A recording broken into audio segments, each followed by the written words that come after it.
The hell? Hello? Is my mic working?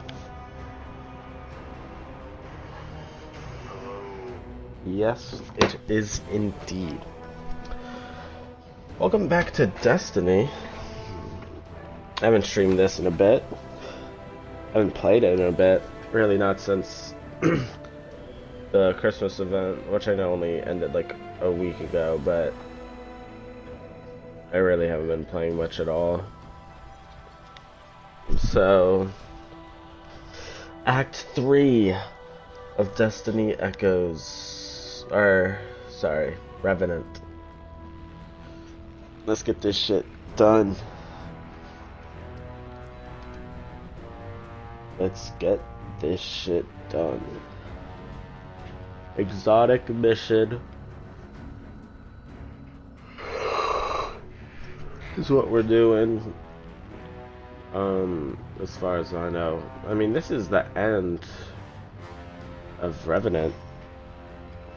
Maybe like a secret mission the last week, potentially.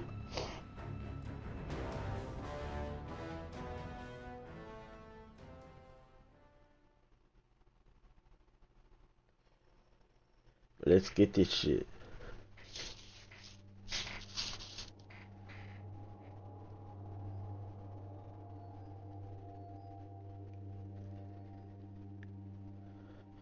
Okay, this is taking so long. I literally hopped on Destiny like 5 minutes before stream just to see if everything was working. And it was going fast. Should not have taken that long to load in, bruh.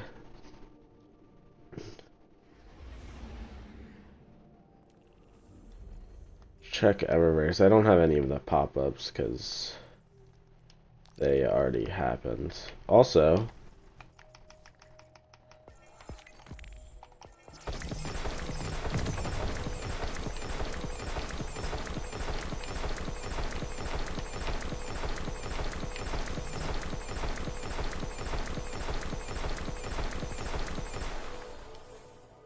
holy shit.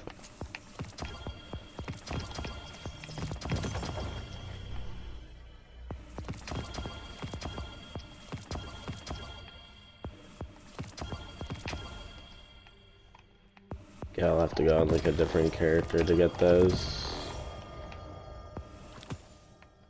Oh, 94. What the? Hold up. Emote? Yeah, no, I've seen that. Loose change jolting. It's literally the role I wanted on that. That slide shot. See, I'm not a big shotgun guy. 4 times. Nah. Oh, you. It's a pretty shit ass roll. Like, what? Wait. Almost with 7 grant bonus damage. It's active grenade or melee kills with the same damage type greatly increase. It's just very situational, especially with Strand. If it was like a void weapon, getting grenade kills so easy, would be so easy. But Strand, eh. I know that was my only version of that weapon, but I'm just, I don't care about it.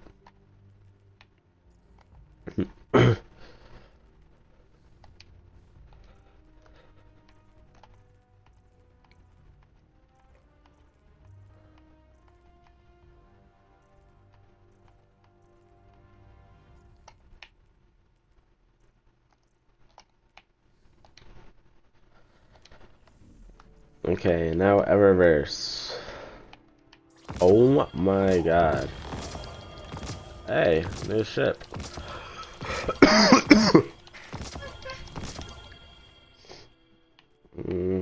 Ghost on shit. Ooh, that's cool.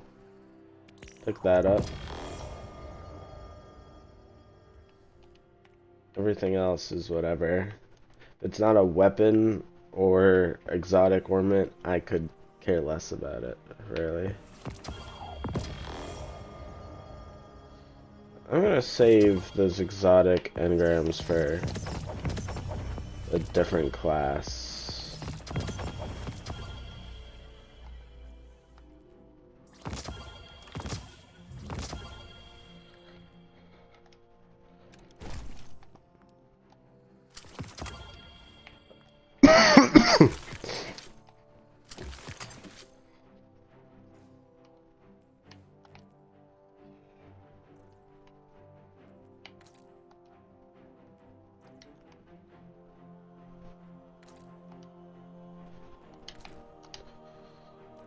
Mm.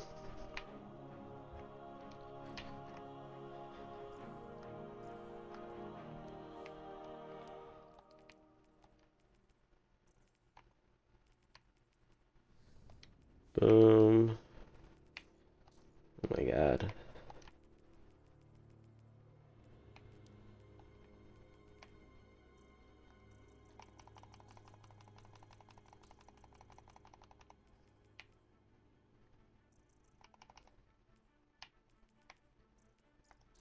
Oh.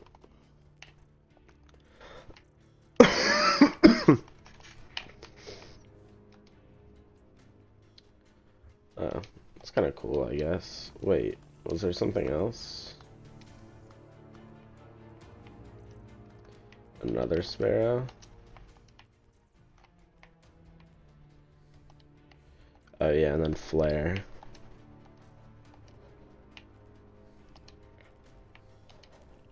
Okay, now it's truly done. Nothing more really in the tower or whatever.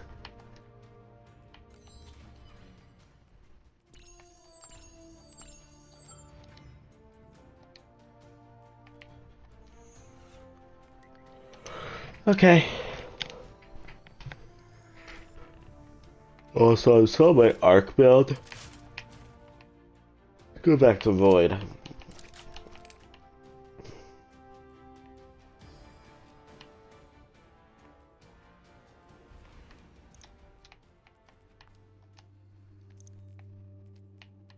Bro, what?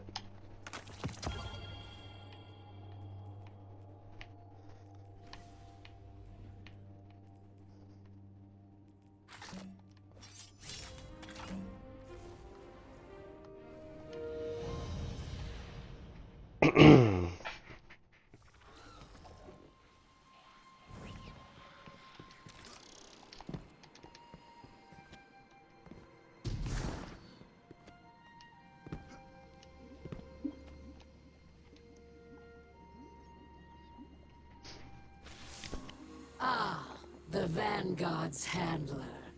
I won't embarrass us with empty declarations of gratitude.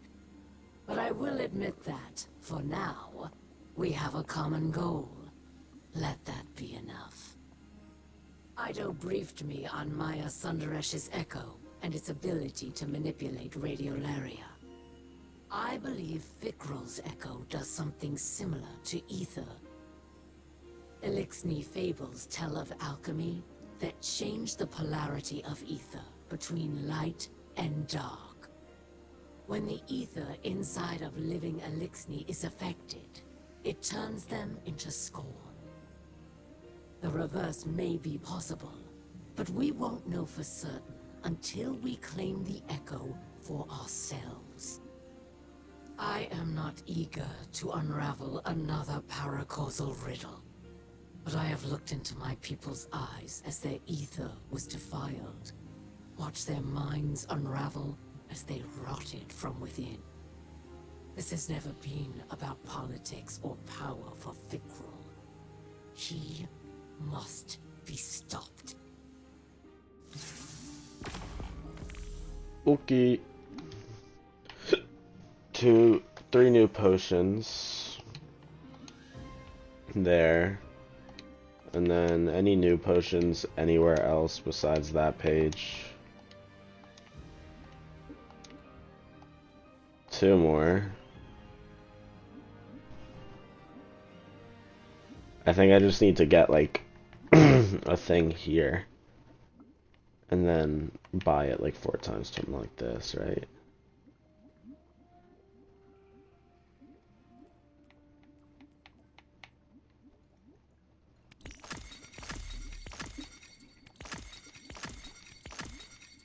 Yeah, because that's not unlocking more even after buying like 6 of those. So for these, I need to unlock one of them. Okay, well since I just crafted some potions.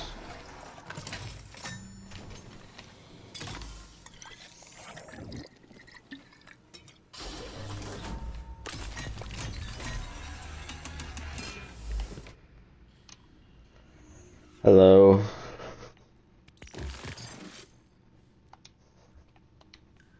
Okay, I guess I don't have Act 3 field work yet. What am I doing? Straight into the exotic mission? No.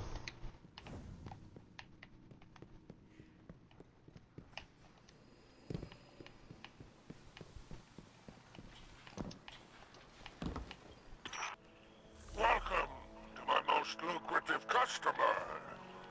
I hear your scorn hunt hit a dead end, so to speak. That might be a problem I could solve. My web vibrates with tales of something festering in the reef. Not a revival like the Tomb of Elders. Something fresh.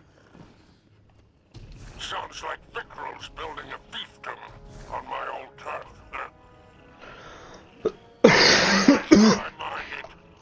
He's an Archon. He was forever bloviating on mystical Archon. Carlex this, and the great machine that. Look where all his enlightenment got him in the end. Archon Preaching to require priest a rotting from coffin. Rise of Iron. That's the way of fanatics. Trying to remake the world at everyone else's expense. Can't imagine anything worse for business. I prefer my customers alive. I suggest you pay this new Scorn encampment a visit. It might be the source of all our problems and their solutions.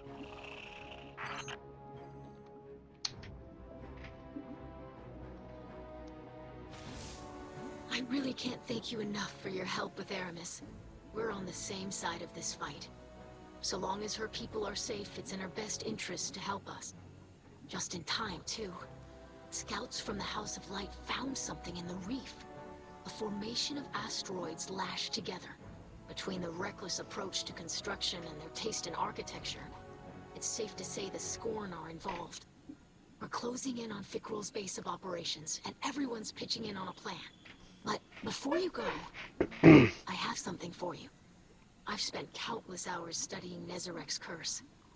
I've come to believe it shares a few elements with Dark Ether. I haven't yet found a safe treatment, but I did think of a way to weaponize my experiments against the Scorn. It's just a framework for now. Collect some practical data from the field, and maybe you can make something of it.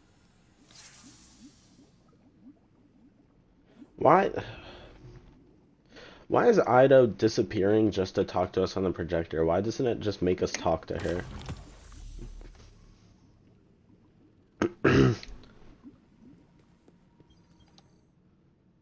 Shotgun frame, yeah. Wait, so what am I doing? Yeah. Cows fall. I'm not doing expert. Fuck that. Oh my god, and Void Surge this week. Yes.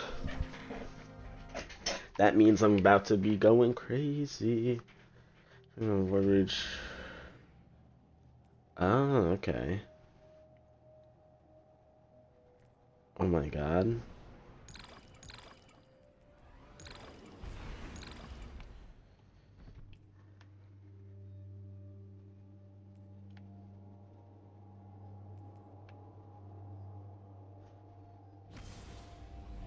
That is insane.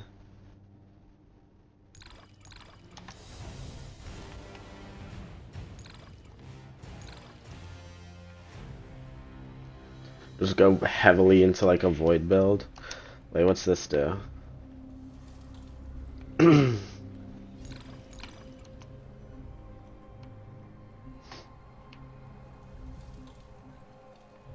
I don't need that.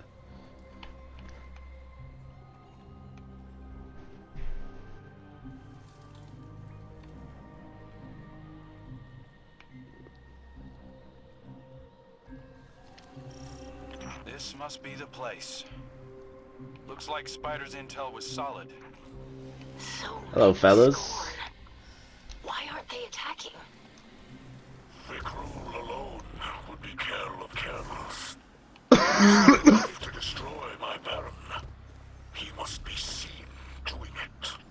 He's playing to the crowd. I don't like where this is headed. I want to see Skolas again. Okay. My last stream when I did Act 2, my last Destiny stream, I said I don't mind if Skolas dies here in Act 3 as long as we didn't kill him in that mission. And I still would say I'm glad that we didn't kill him in that mission, and it's better that we kill him here rather than there. But I would like him to be a longer lasting villain, again, than just being that mission villain. Oh damn. We are close to that.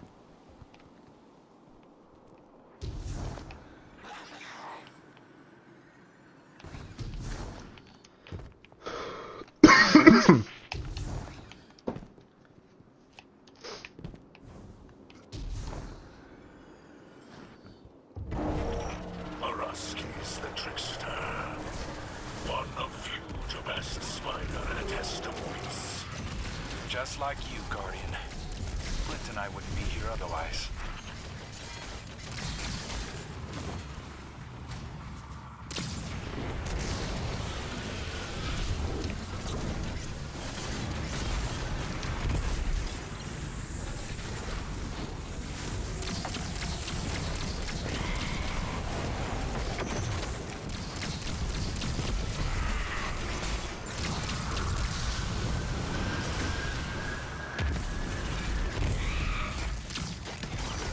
Oops. Oh, you know what? I fucking...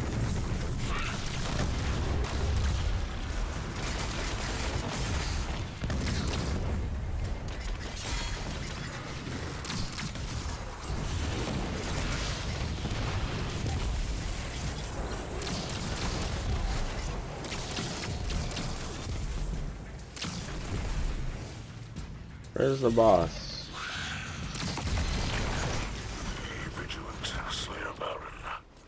Araskis will return. At the worst okay. possible time, no doubt.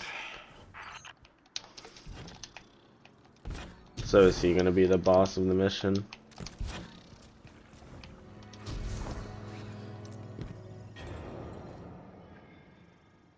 Aw.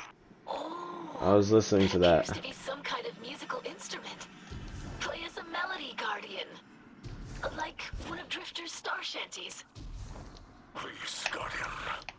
Anything but that. It looks awfully complex for the Scorn. Could have a hidden purpose. Let's keep an ear on it.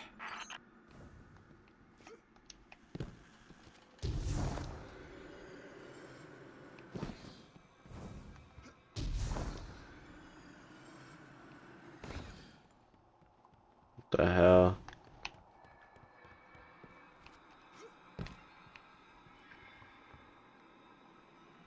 I'm not gonna remember this. I'm just gonna take a picture. Oops, my picture didn't capture all of them.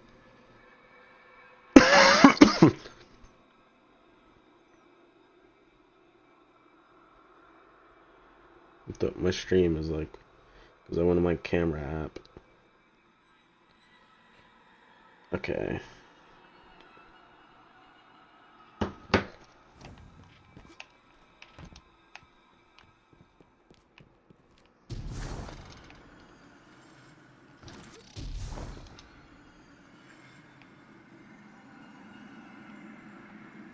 But is there nothing else over there?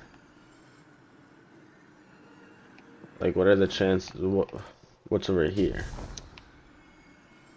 Is it just a room that says the exact same pattern?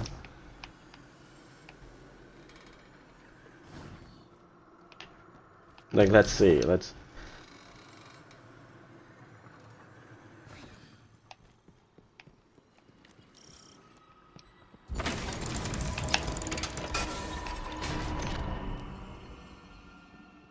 Looks like a dead What? end. No. There is a fell magic at work here. Examine the photon reflectors closely. You're right. There's The something hell? off about those mirrors. Oh my god, but now there's that symbol.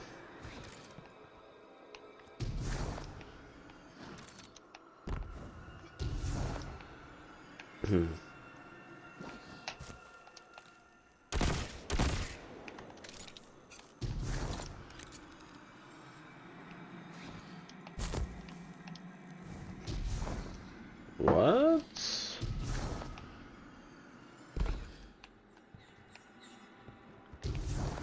I only see the two symbols.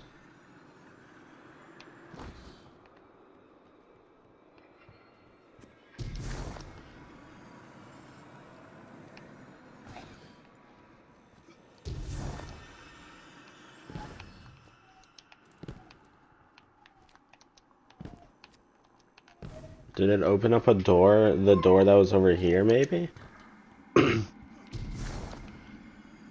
No.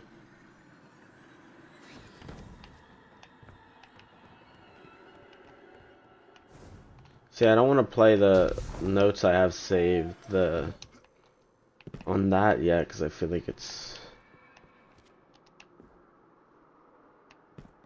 That's not first.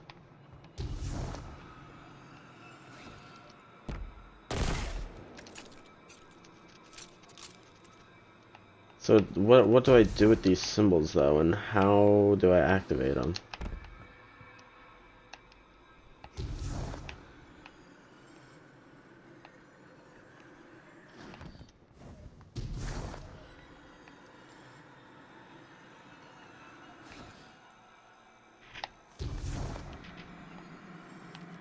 Like, I'm just confused. I know this is probably some side shit I don't need to be doing now, but...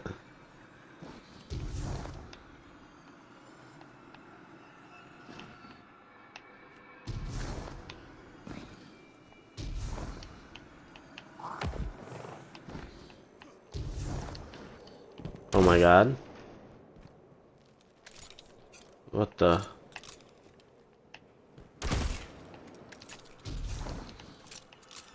But how do I open that?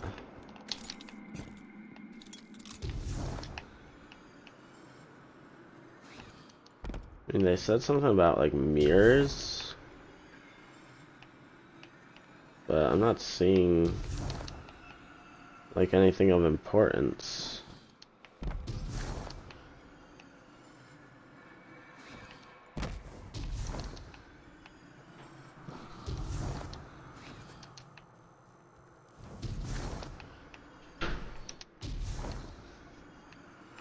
Oh no, maybe I can't do it yet.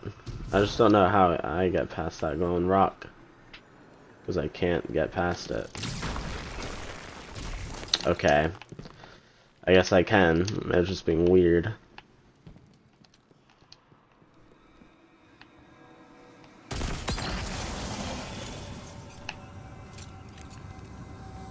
The hell? Whoa!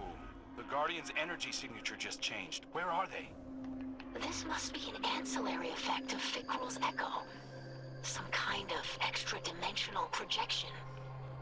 It is a reflection of his fortress. Just as the Scorn are the dark reflections of the elixir.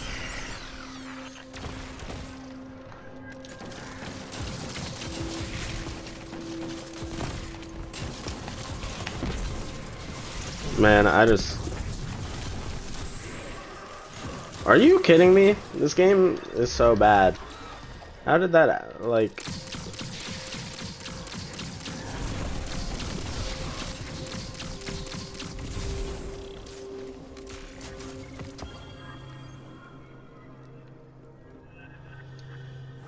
Like, this is so interesting.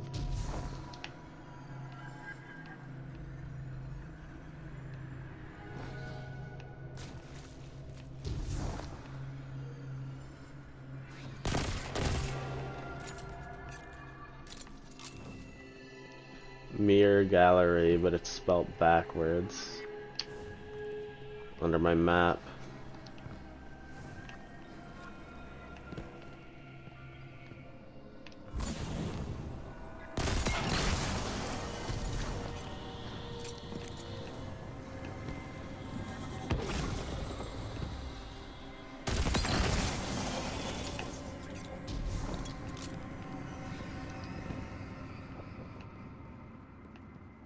Okay, maybe this is the right way to go, and I thought it was the wrong way.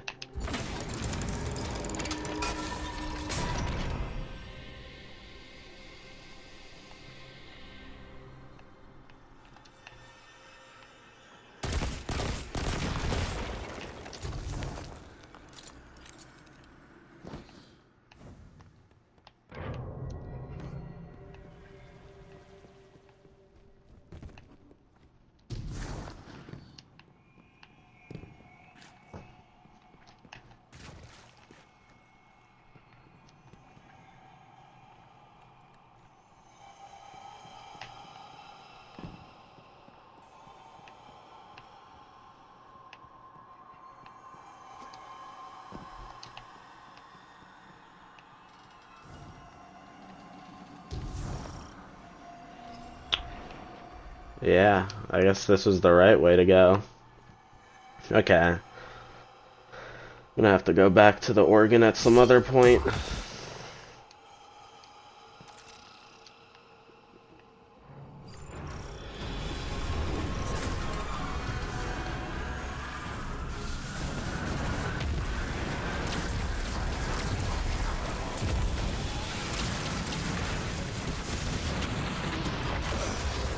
Oh my god, they do so much fucking damage, hello?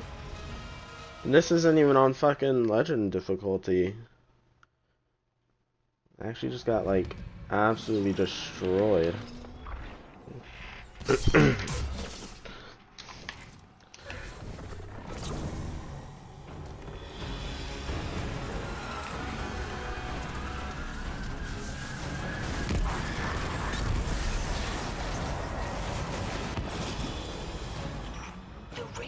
Signature here matches your opponents in the fortress. Use their energy against them. Collect as much as you can before crossing back. Yo, what does that mean? What does that mean, Kobe Bryant? Like, how do I get their energy?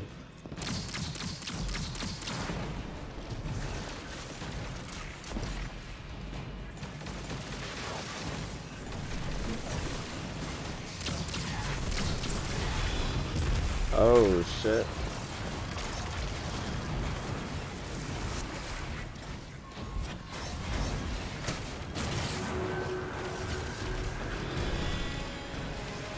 And now I cross back? But how?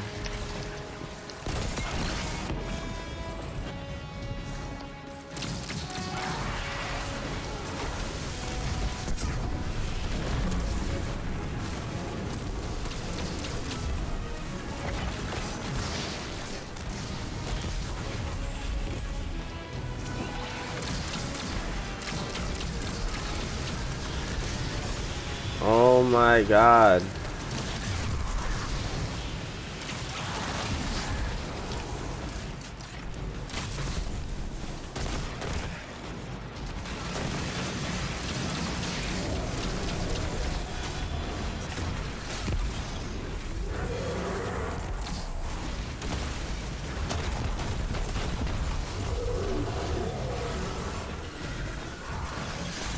It's the Mad Bomber, another of Fickrell's barons. Calyx always targeted civilians, even as an Elixir. I am not surprised he revels in these atrocities.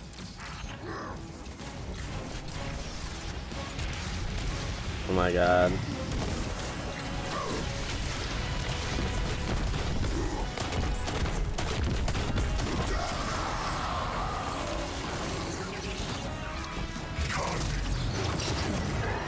Fickrell!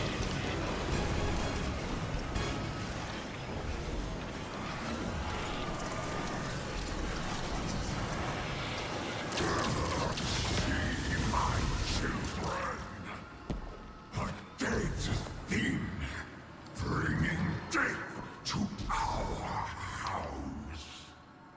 But we fear it no more. We are finally beyond its violence. For ages, the fallen were blessed by the great machine.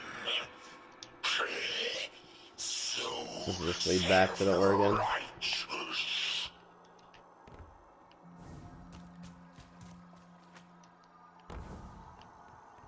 Like, hold up.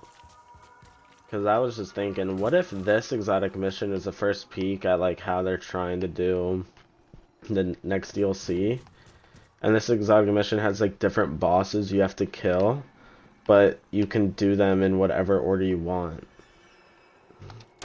So I just did the mirror dimension first because I just happened to find it, but you could also do the organ first. Like, what if that's what's going on here? Could be wrong. And the organ could have just been something I missed, but that'd be cool. Fikrul thinks of himself as some kind Holy. of savior. As if he's This looks helping all these awesome. Elixir. It's perverse. His delusions of greatness appeared even as an archon in the House of Wolves.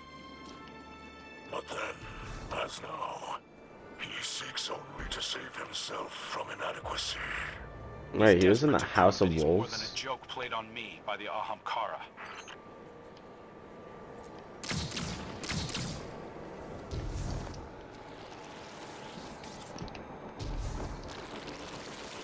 But we never saw Fikrul when he wasn't a Scorn, right? Like, I guess it's implied, obviously. Literally straight up said right there, House of Wolves, and he was a fallen Elixir at some point, but we never saw him during that time.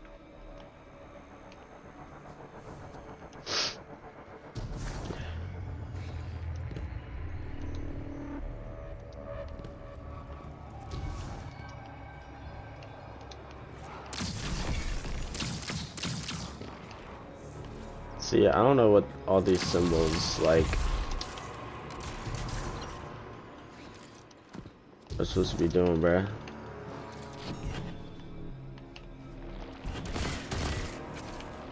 Because there's nothing to shoot, like...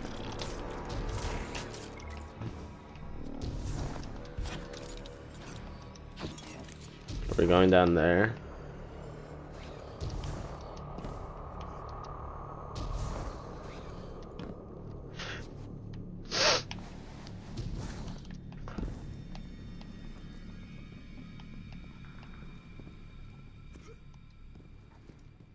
Maybe once we get the shotgun, like for the catalyst and stuff, that's the puzzle. You shoot those in each room that they appear in the order I found in the other room.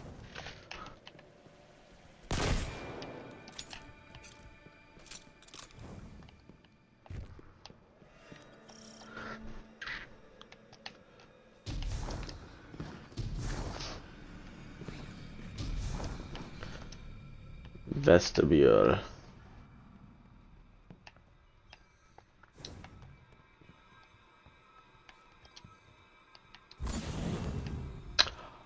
I understand. You have to activate them in order or some shit. Well, it's too late now. But they each have like a matching symbol. Oh my god, that was too much work. I'll just do it off camera in a bit when I understand how it works.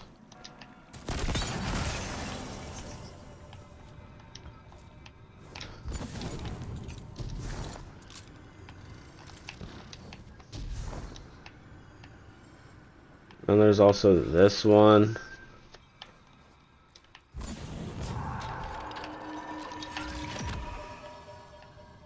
Ah. Well, I don't know where that could be, and I'm not about to make my way all the way back through the fucking mission in hopes of finding it. I don't even think I can make my way back all the way through the mission again. The radiation in that place is starting to take a toll. I'd get out of there as soon as possible.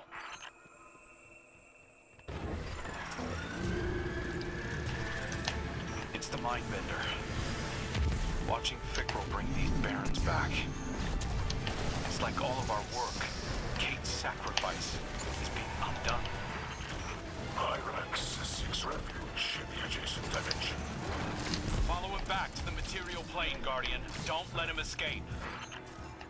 Yeah, I don't know where the door is.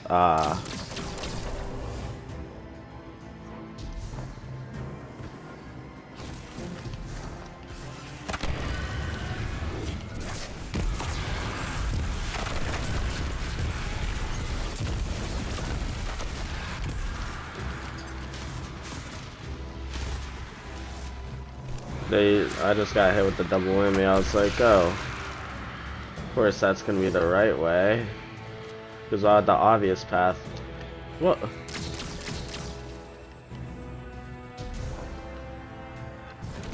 Oh my god, I'm an idiot. I still have a minute to walk through this door, but I don't know how I didn't see that.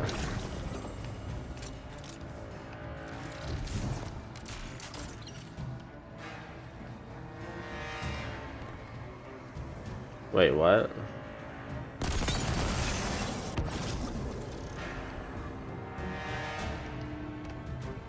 Where'd he go?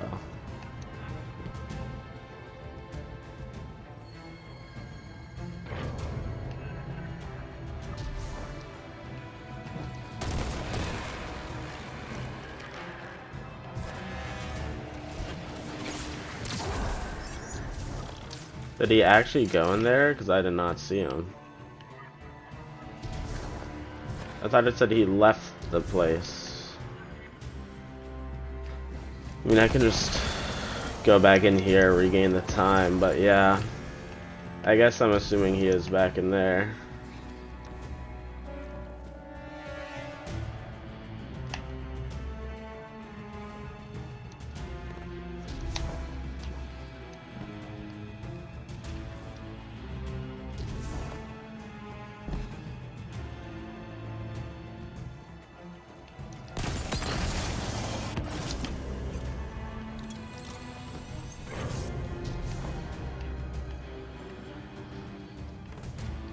Just off to the left.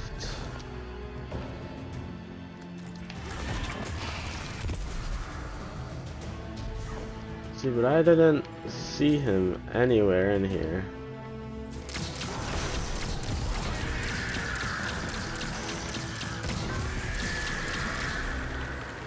Oh.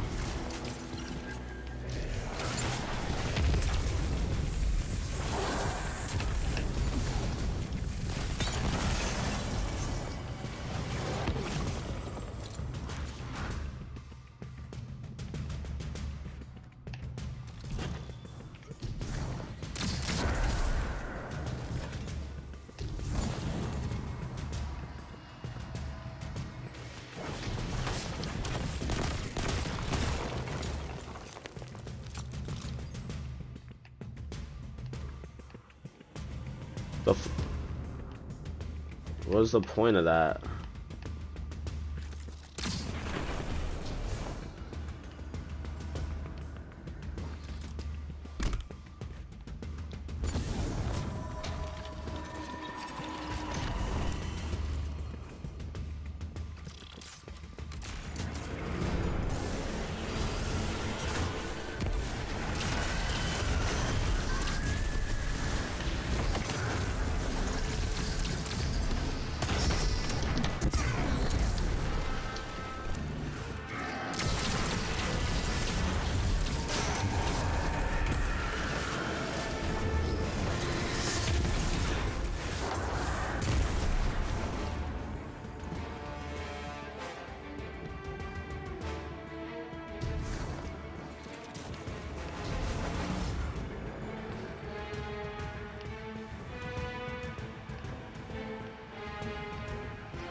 Back here? Oh shit.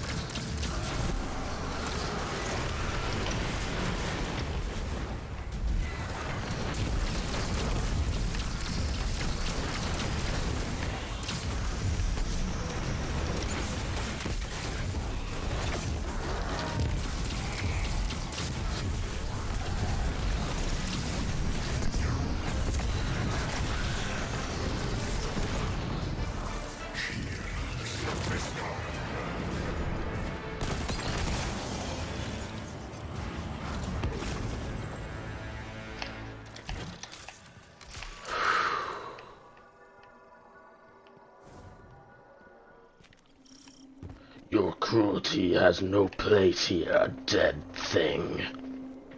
I'm doing the voice because I can't hear him. My children will rise again and again.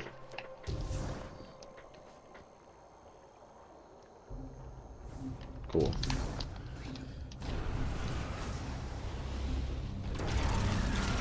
Alaskis returns.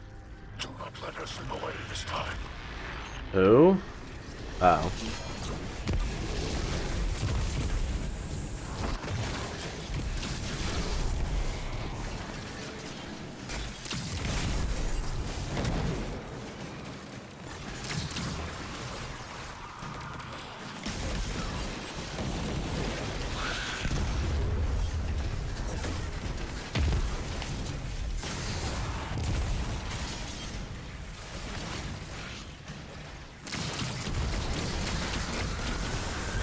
Oh my god.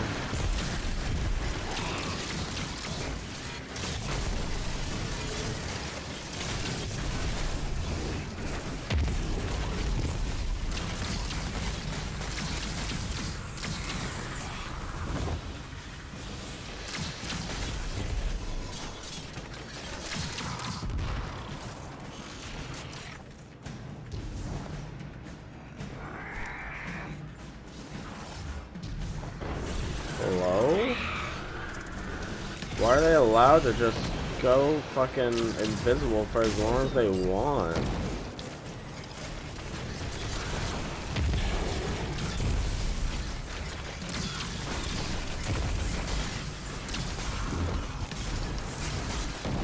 Where are you, woman?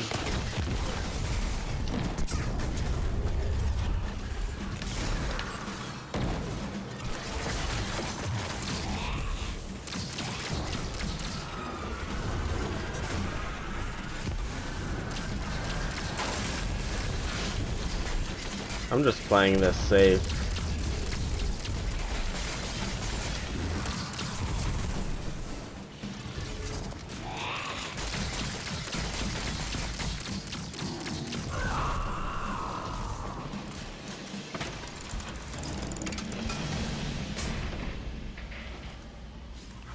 That would have been funny if those were fake ammo. Like one last trick. Oh my god. That looks insane.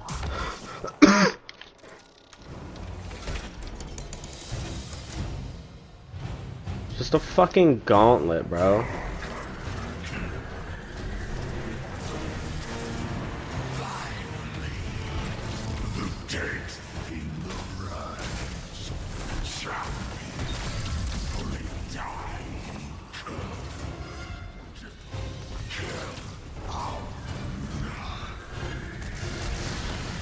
Hell of nothing. That goes so hard.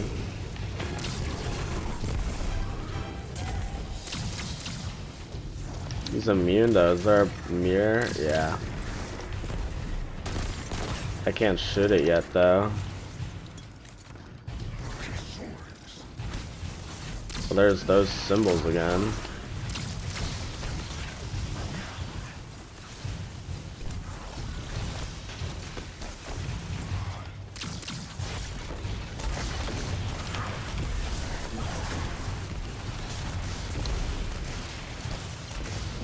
I don't know what I'm doing. Okay.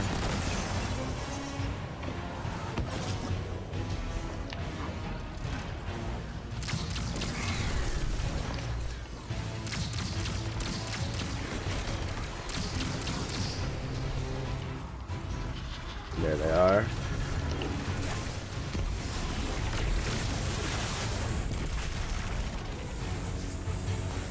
I need 2 more.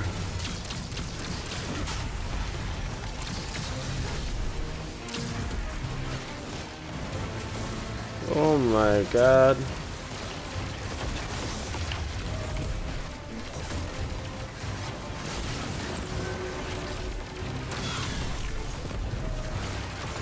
Wait, where's the mirror? It's in the direct center.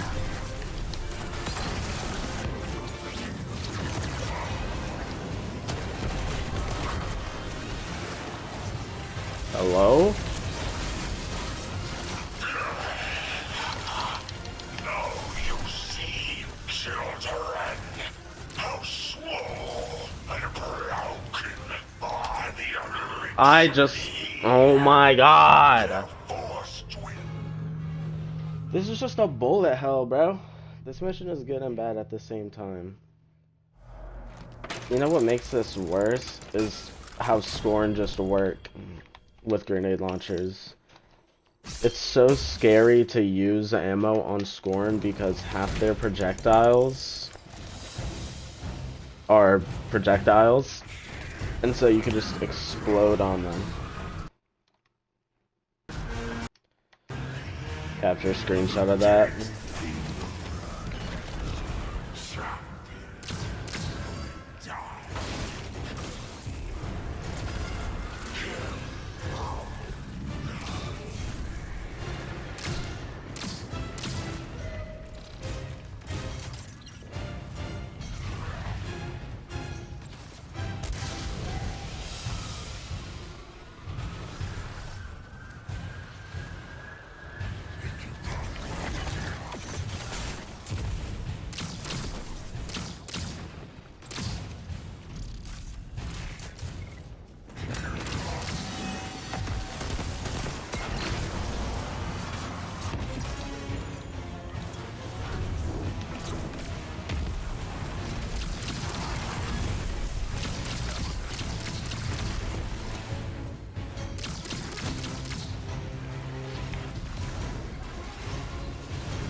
Go, go, go!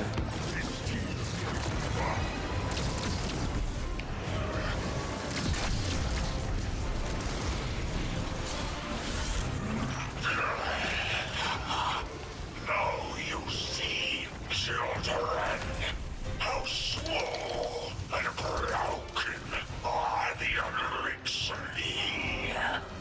Their forced wind down. Their houses fall. And our Oh my god, he is tanky, bro. inside their flesh. Soon he will bow to Fikrul, life-breathing.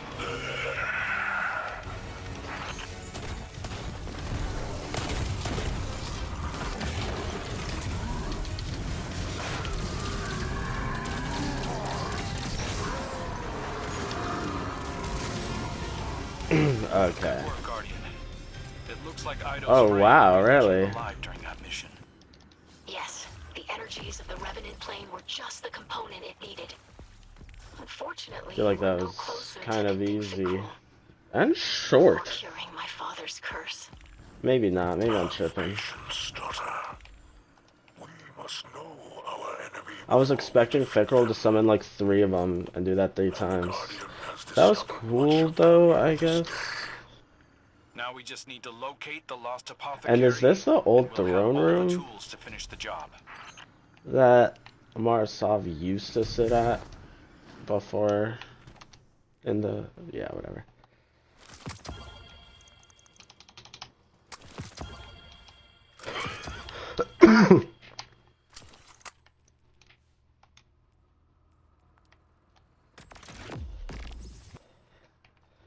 Theophon blows, grants Night Sword sight. During this time, final blows grant true sight, reload speed.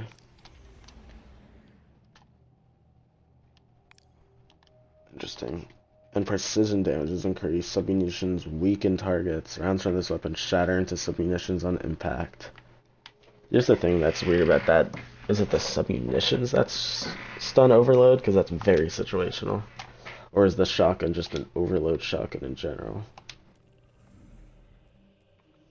Please don't make me do this mission 5 more times for the fucking quest.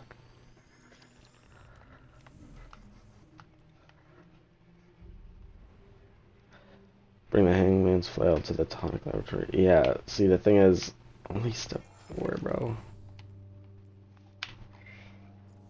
Yeah.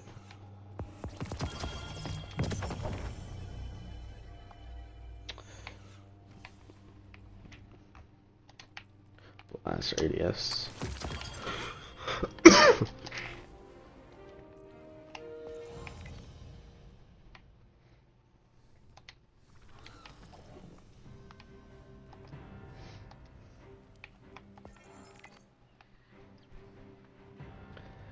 Expert, flawless.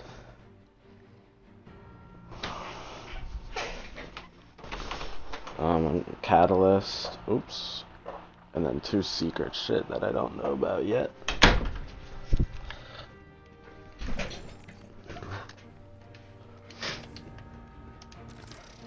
Which again, as long... anything that I don't do in the stream in the exotic mission, like, granted, like, pretending it's saying I'm gonna have to do it again, which hopefully not, but if I do, I'll ask the Techians next even time through I all these visit. runs, if I somehow miss some stuff, which I most likely will, anything I don't do, I'm just gonna do off camera with like a YouTube video or some shit.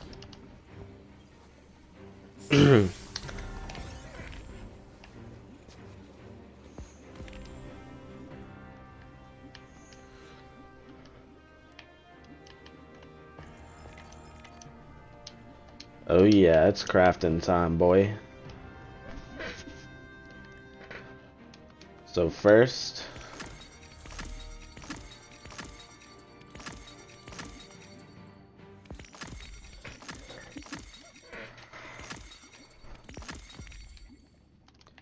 and next,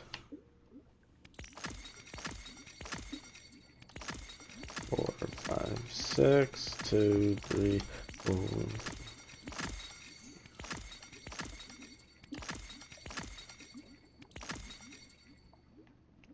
Okay, I only have 2 reflective flakes, bro. Because I have to do the exotic mission to get those.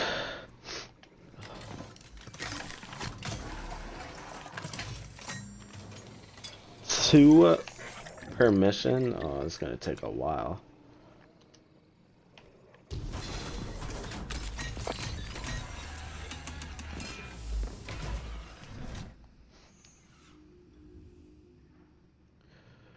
Ada claps gleefully with her lower arms as you walk in.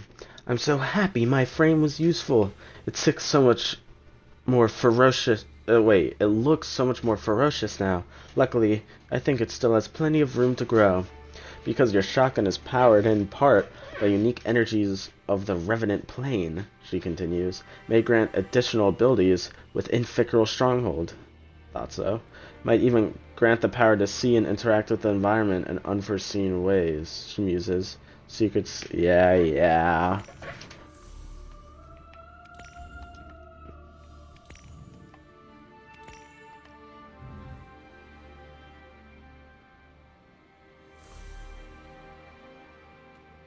Or for kit patching and burning machines, we could use to introduce solar emissions to our tonics. She turns the fellow over in her hands. We've come a long way. We should be able to access new tonics with this, I hope. In the end, it'll be enough to stop Fickrel and help my father.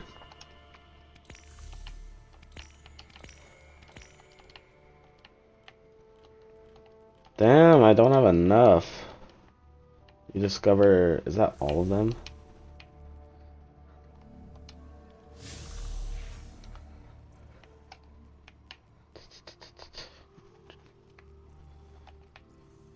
Your tracker indicates Crow's attempting to reach you on radio. It's the last city to receive his call.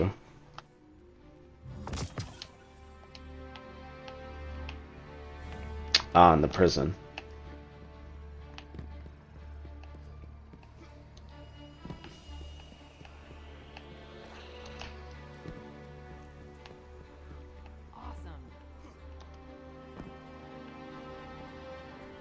I just Oh, read this unused Ida's report room. on Fickrell's fortress. Good work, Guardian. Is that your measure of success? A report? Any Kell worth their ether would see you docked. Yeah. Guardian, I invited Aramis to weigh in here. Ida was right. We need her intel. Luckily, Ido's research continues, despite your incompetence. She's close to recreating a tonic that can alter the polarity of ether. Could be key in breaking through to Fickrell. Records from Old Reese name the plants required. Organisms genetically cultivated over centuries by eco-splicers. With fragrances and colors that have yet to exist on your drab little planet. All now extinct, withered and polluted by the whirlwind. The active ingredients might still be harvested from Earth's primitive flora. But only one still living knows what they are. Our lost apothecary. We've got to find her. Re-enter Fickrell's lair and fetch her at Oh, once. Fail again, and I shall be forced to take more drastic measures.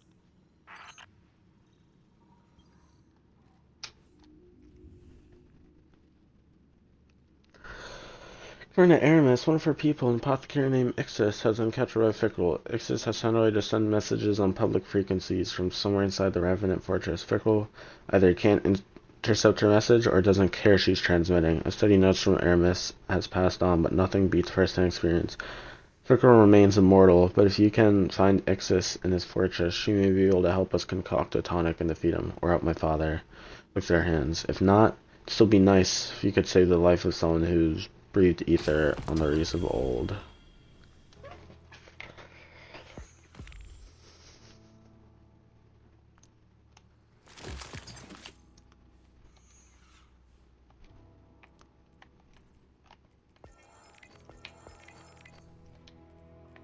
What?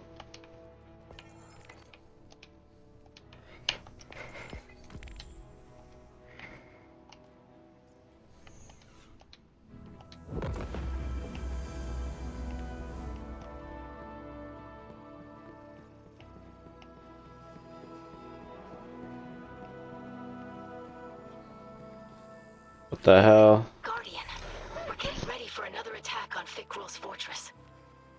I've been Cause doing all my best to distortion. follow the Bruh. apothecary's notes. It was hard to find some of the components, but I think I'm on the right track.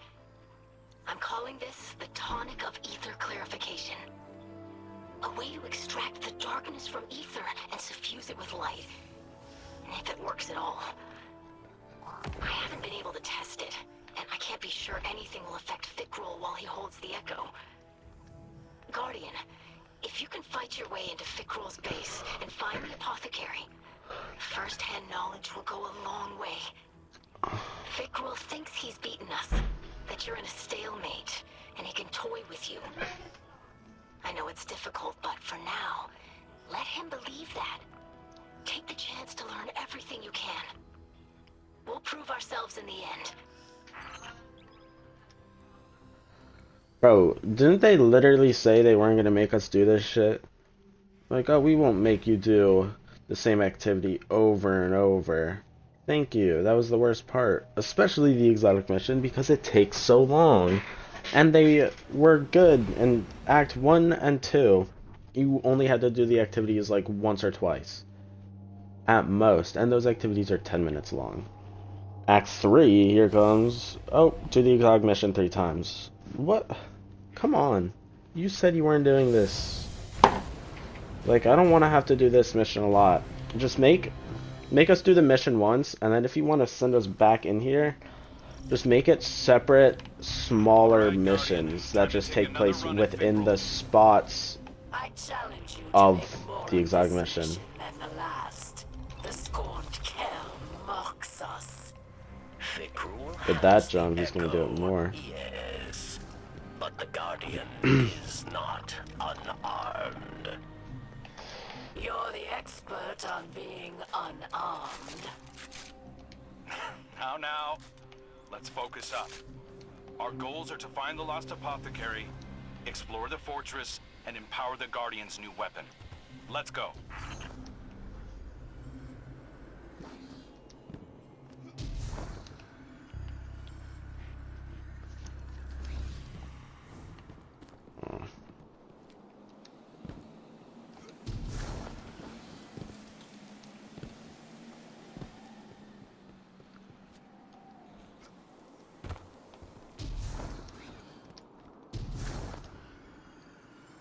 Like, I don't want to have to do this whole mission. Just send us in the middle of it, shorter, maybe slightly easier difficulty, and let us know where we need to go. Make it a smaller mission within. So begins the gauntlet of Fikrul's resurrected misfits.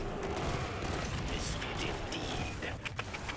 Cast out of Elixni society, Araskis has found a new home.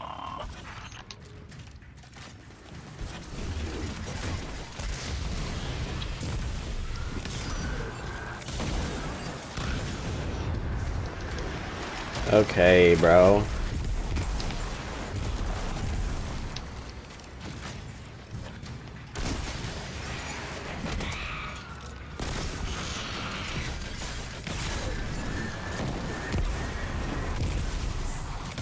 So where'd she go?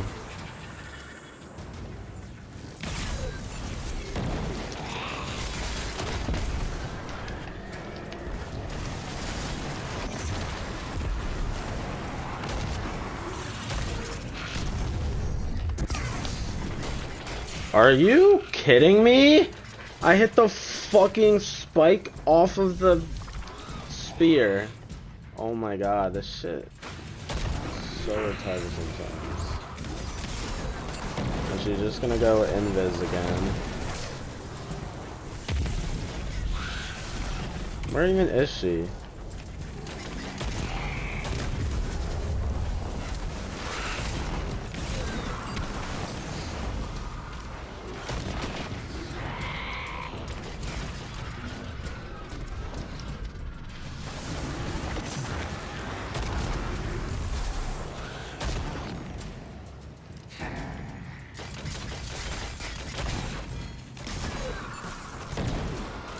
Bro. Come on.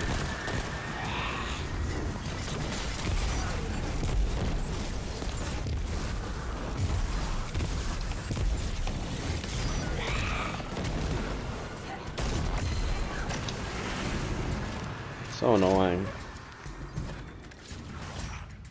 The trickster flees yet again. The darkness has not granted her courage. Courage is no guarantee of victory. You have proven it many times, Aramis. Hold up, Guardian. Something about that instrument changed. There's new playable notes. Similar to an instrument of old Reese. Crude, but beautiful. The scorn developing artistry. Preposterous. The power of the echo is great. Perhaps it grants more than undeath.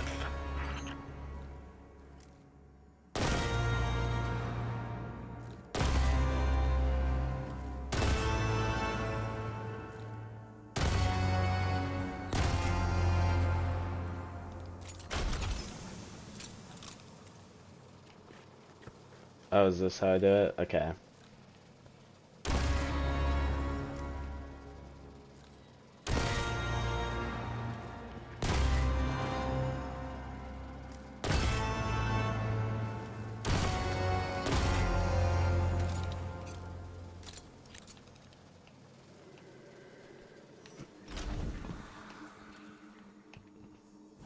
Is it different now? This is where it was, the symbols were before. Is it different now that I've re-entered the mission?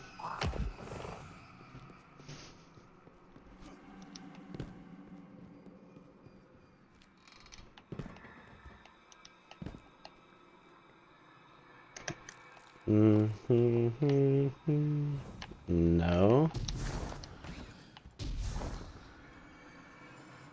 Oh my god. That's the staircase later in the mission where you refight the fucking trickster. That's cool.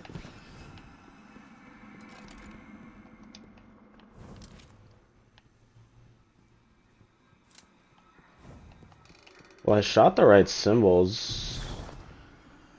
But is there some... Am I supposed to activate that somehow? I thought standing on the plate would work. Try it again.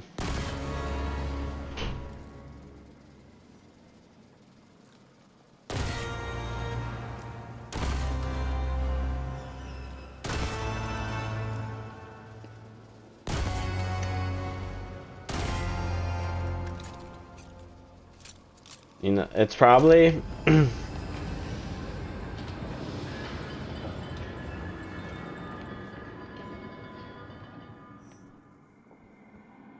Whoa. So what did that do? Did that open up anything new? Then I also have a second set of symbols I found. I don't know if... Oh, I don't know if they'll be playable. I can try. But I have the image saved on Xbox itself, so it might pause my stream. But the stream will resume when I go back in the game, so you're just gonna have to deal with the stream pausing. If I have the symbols, you're gonna have to deal with the stream pausing. But let's see. Captures. Oh, I guess it won't pause the stream.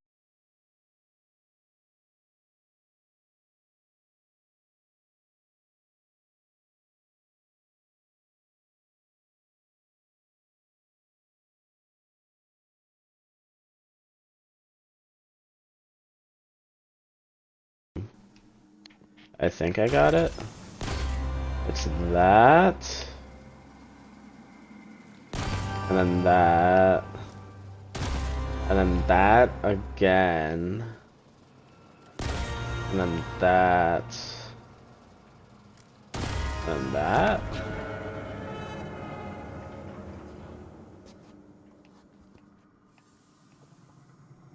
I don't know what I've done. Does that mean it was right, though? Again, I'll have to search up what all of these do later on my own time. Because I'm not going to have the knowledge of what that even had done. You know, that could have done anything so far into the mission. And I'd have no idea. See. Oh, a tonic. Guardian, your weapon is reacting to the radiation around you, like it's evolving. Keep exploring the Revenant plane. If we do our jobs, it won't be around much longer. Okay, hold up. But was that anything for any of those quests? Tonic enabled, final blows dealt. Huh.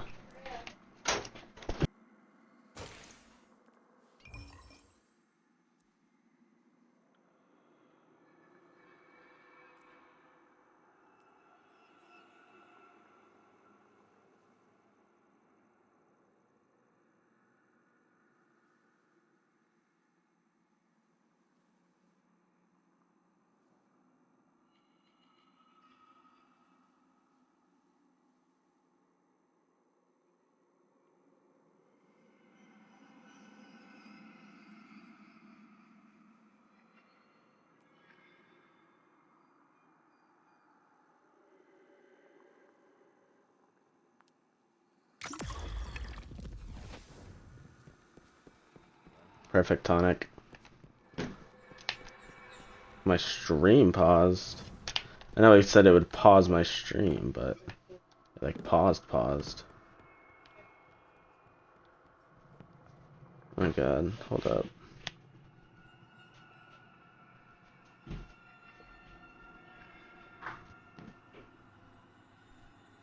Because I want to be able to see my own stream.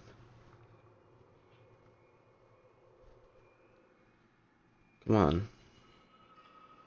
Why is my stream being stupid? It's like paused on my own screen though.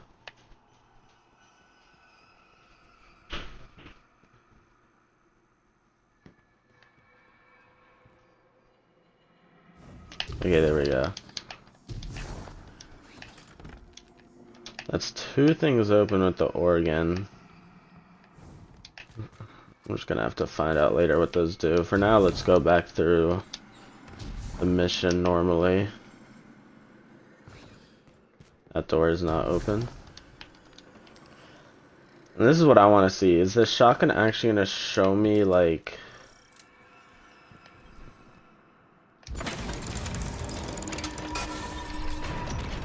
Human legends viewed mirrors as gateways. Perhaps there is truth in this. Maybe Like, is this so. gonna be important? We saw Memorizing the same thing in these. Savathun's throne world. So... Okay. What the... Where's my pen?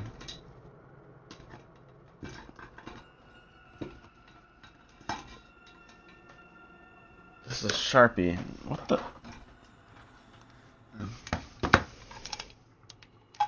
Okay, here it is. I need someone to write this down. Here.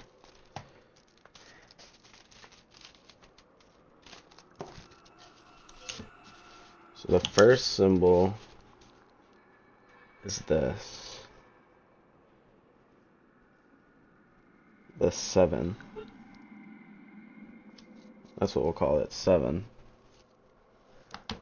In terms of appearing. The next symbol is this one, which is... I don't know what I'm gonna call this, honestly.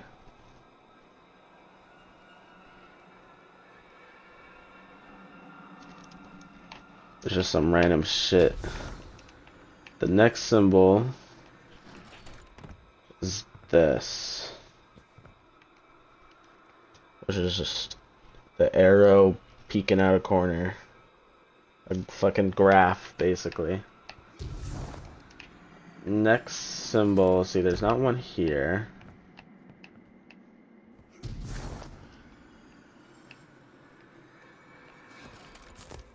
No, the last one I see is that one.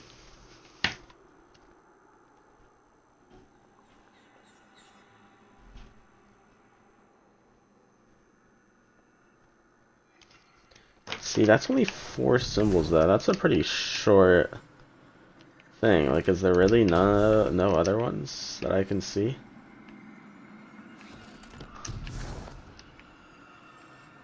What about, like, in here? There's some symbols, right? But how do I know the order of it? Before I enter the mirror, let's kind of see. So then there's this symbol, and it's the exact same one.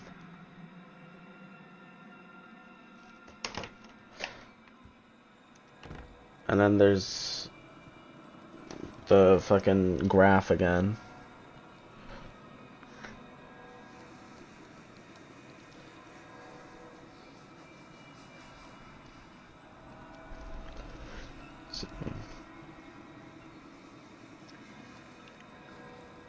See, the graphs might be viewed like this. I was viewing it like this. It might be supposed to be viewed like that. Okay, 1, 2, 3, 4, 5, 6. Let's go back, because that's all the symbols in this room. Let's see if that's anything. Now, I wrote them in the order that you're able to even see them. I mean, because theoretically you could destroy those rocks and those will be like the second and third, but who knows? In terms of actual progression of that room. I'm thinking this is how it goes. Okay. Yeah, the graph is viewed like that. We got you, graph,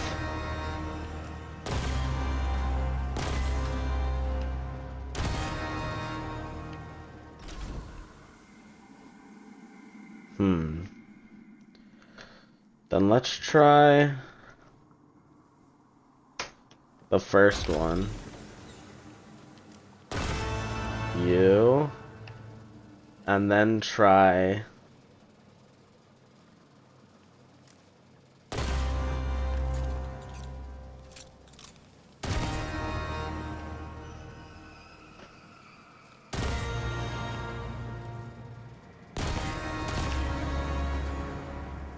wrong one. Hold up.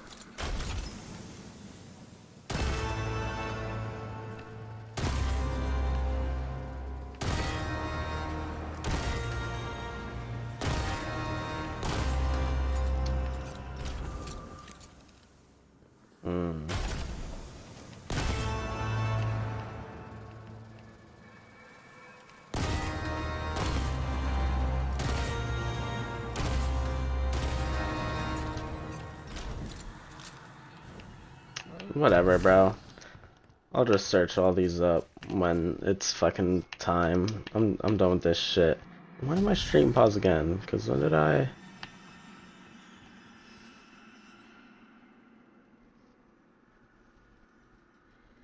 Hold up. Now my stream is behind again, I think. No, it's caught up.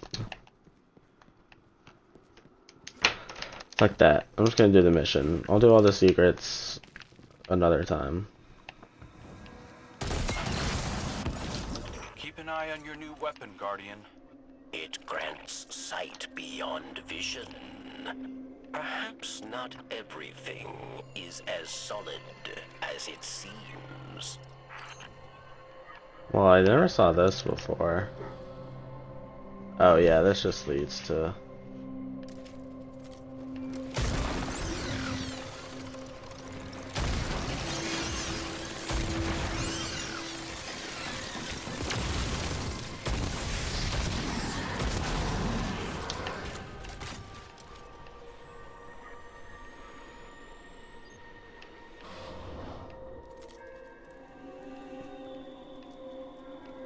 I feel like it'll let me know, but so far I'm not seeing anything.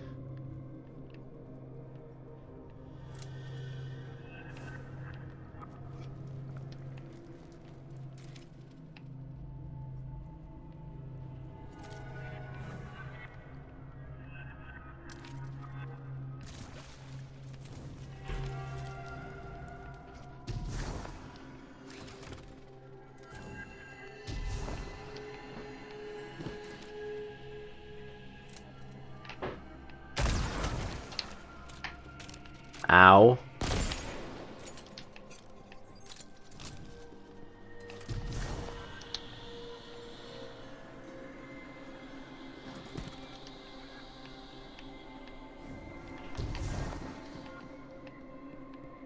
This is new.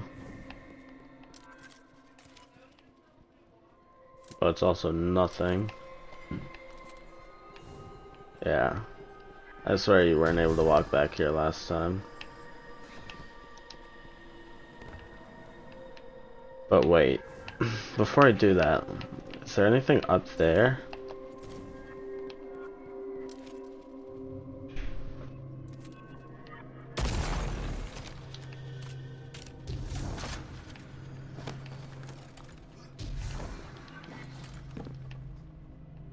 Huh. See, I'm just not seeing anything right now.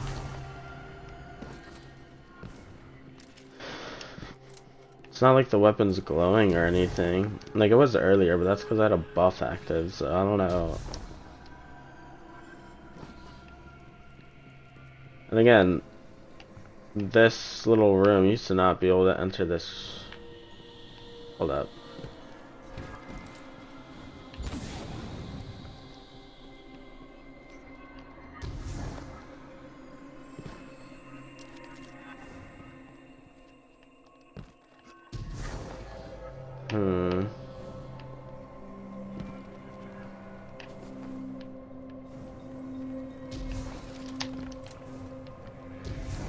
There's no more of those fire things, though.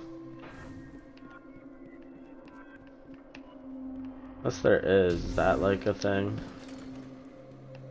I should be looking for all of those in the sections I'm in.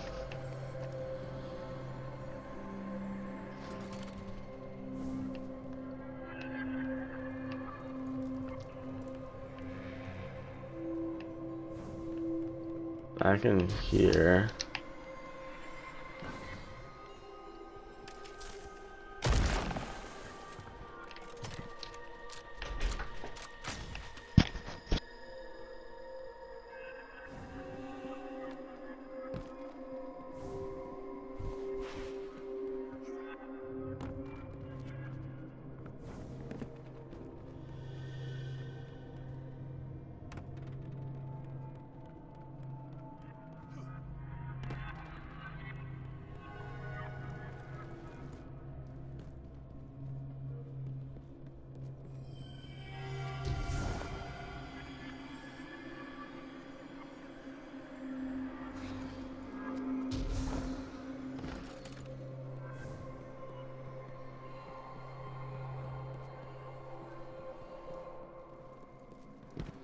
Yeah.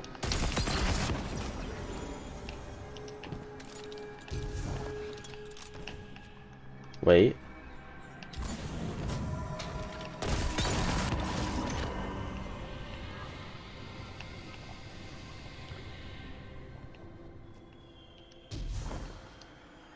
No. But did that open the door here? Like, in this section? Hold on, I need to move a car for my sister, so I'll be back in like literally a few minutes stream.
I'm back.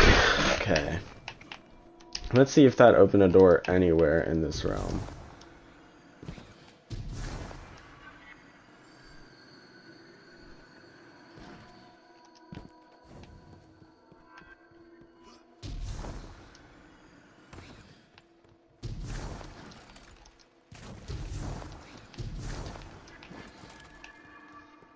Doesn't look like it.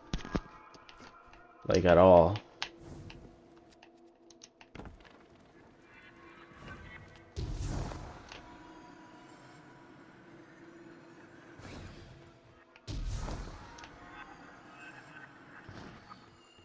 Yeah, no, I don't think so.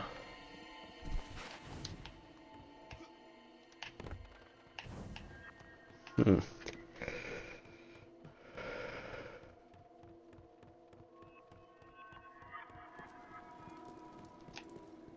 Interesting. Maybe a bit farther ahead then.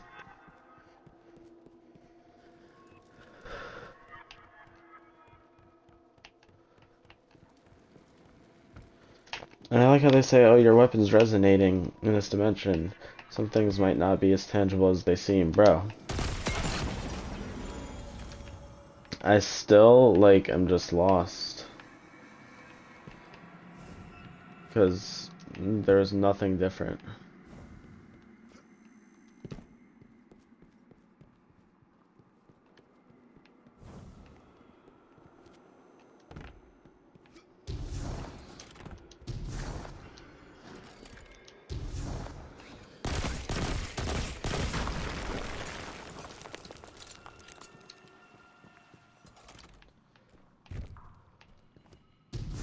Now there might be a door somewhere here that was open. So, oh my god, looking for through all these doors that are potentially open with those fires is gonna take a while. Unless you need to light those up to progress.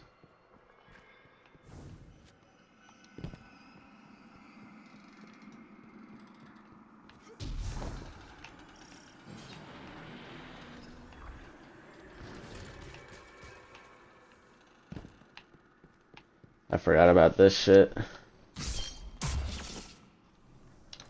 Is this making progress on this, by the way? These kills?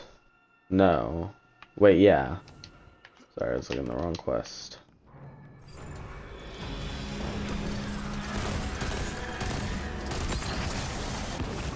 Guardian, the Revenant plane has a unique energy signature. Collecting it may be the key to bypassing enemy defenses. Yeah, I know. You kind of already explained that to me.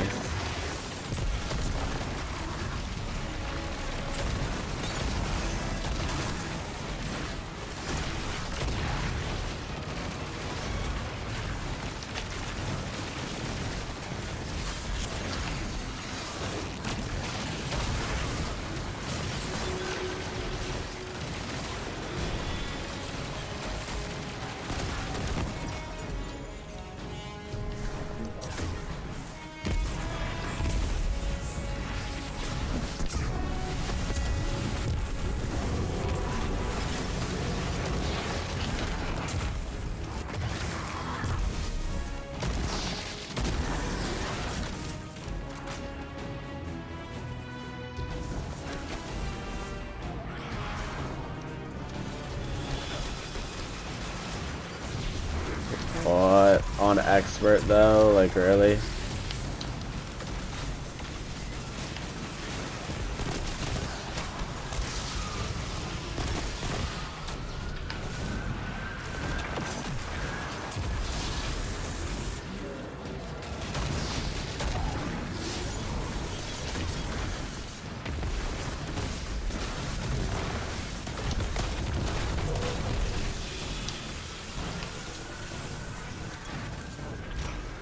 Calyx, farmer of the origin libraries.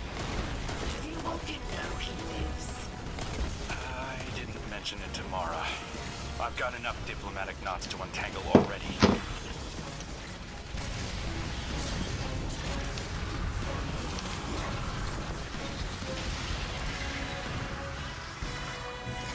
Can you stop being invis?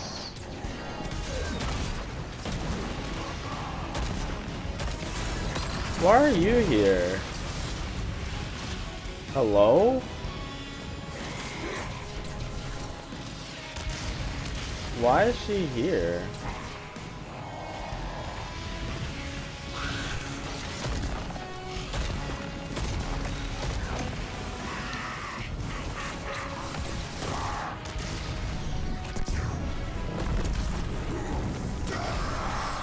Maybe it'll weaken her when she comes back around.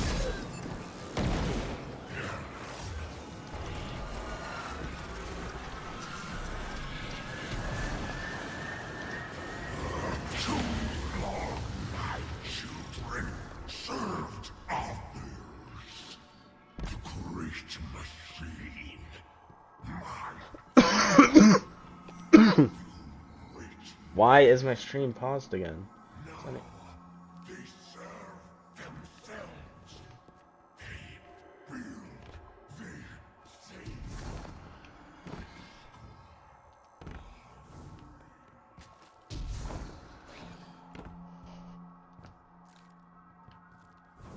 Oh, that's the organ. The Revenant plane shows a level of sophistication I've not seen from the Scorn.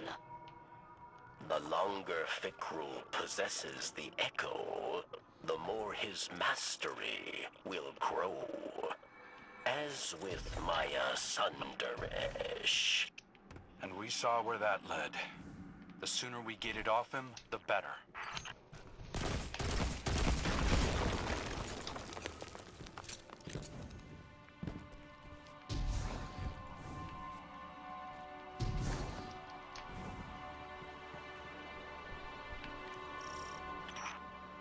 Fikrul rants about liberation as he builds an army of Elixni corpses. It's disgusting. And familiar, yes? He speaks of unity, freedom from the great machine, hypocrisy of humanity. Aramis gave similar speeches, while Varix cheered. I will not be compared to that maniac. Enough! I'm done looking backward, hashing over every regret and poor decision. We've got a chance to do something good here. Let's not miss it by getting stuck in the past.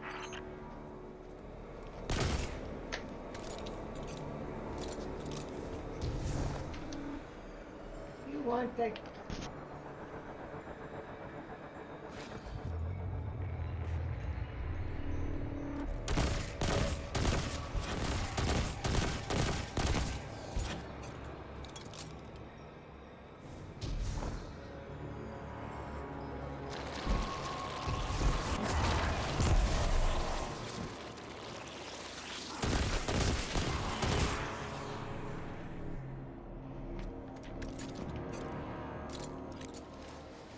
I only saw those 3 symbols.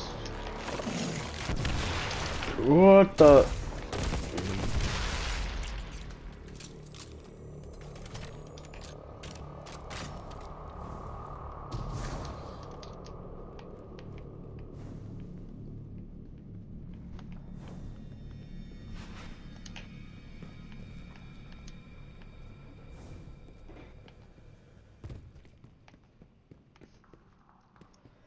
Who's next? Is it the war guy? The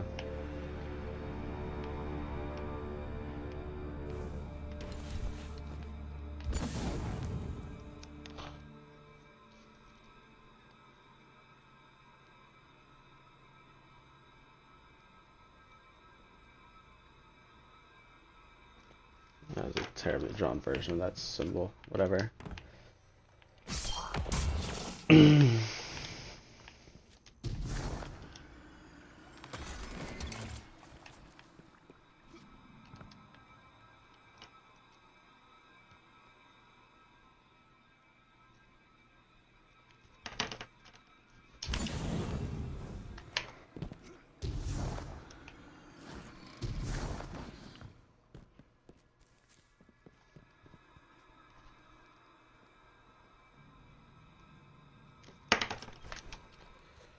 Yeah, I don't know where I'm supposed to activate these though.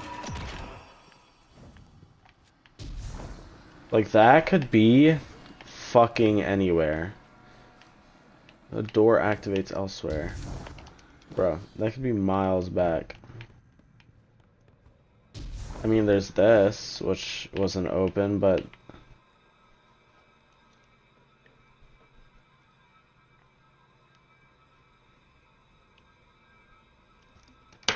I don't know how long they're, like, fucking been...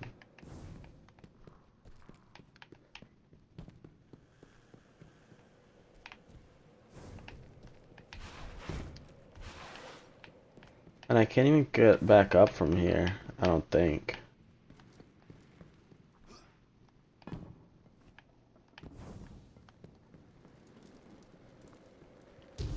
Oh my god, I can. But think about, like, what? Oh, what if it's that? Can I, though?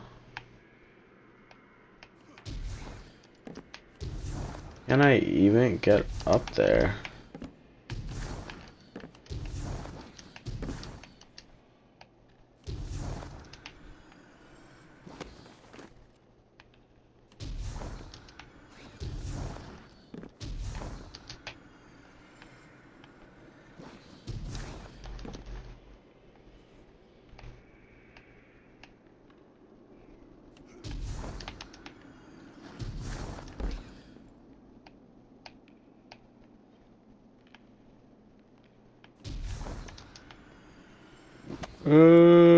Oh my god.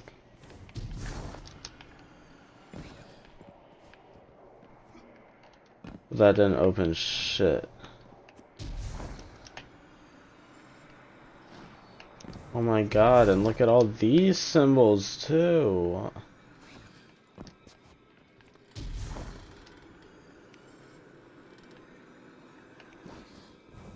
Yeah, fuck memorizing all this shit. I'm just gonna search up a video like a week from now when every secret has been found. Because, like, what the fuck?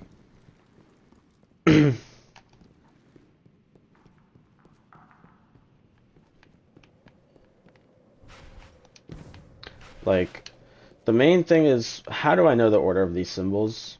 There's no way, like, no definite order on them. It could be so many things. Okay, well, I still have all my ammo, so whatever.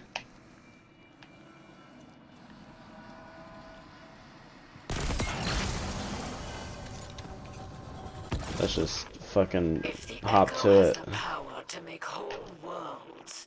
It's mightier than I feared. I wonder what it might do in worthier hands. The Hive, fight alongside this drake of exile. Hyrax learns much of the planes. Oh my god. Hive respect such knowledge. The Mindbender flaunts his knowledge of planar travel. Pursue him back to Fikrul's lair.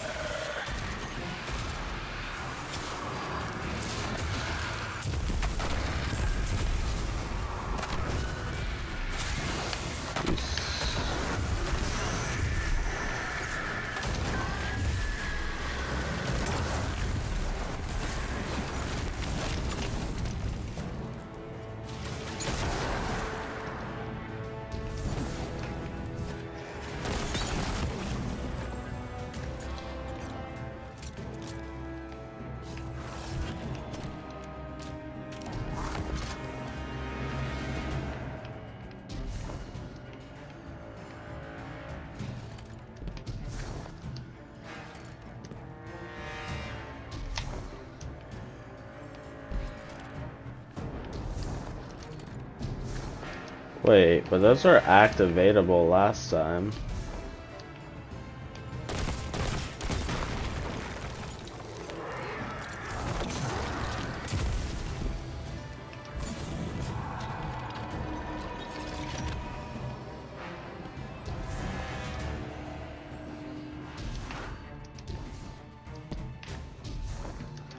Was this always the path? I guess so, yeah. Because I do remember going in here.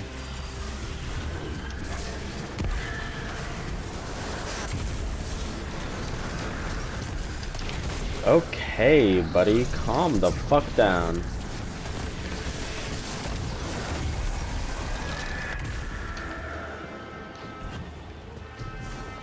Running solo on ammo, bruh. Oh.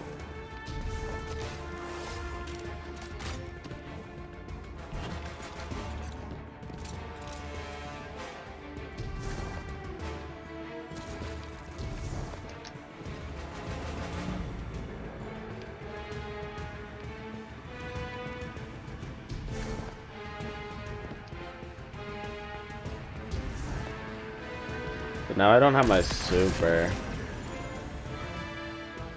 which is annoying.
Wait. Serve me. Witness the power of Vikrul, life-bringer.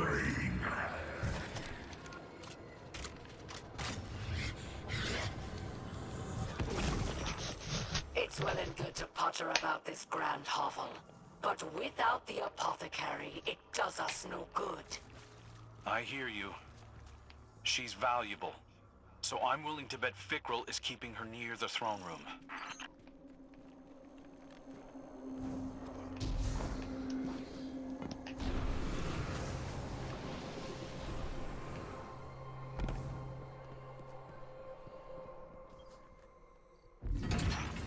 It's the apothecary. You've done it, machine spawn.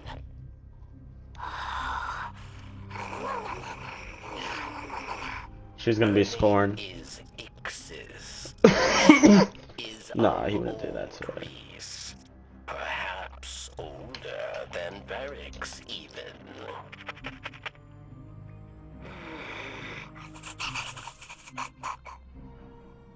She's grateful for your help, but does not count any human as an ally.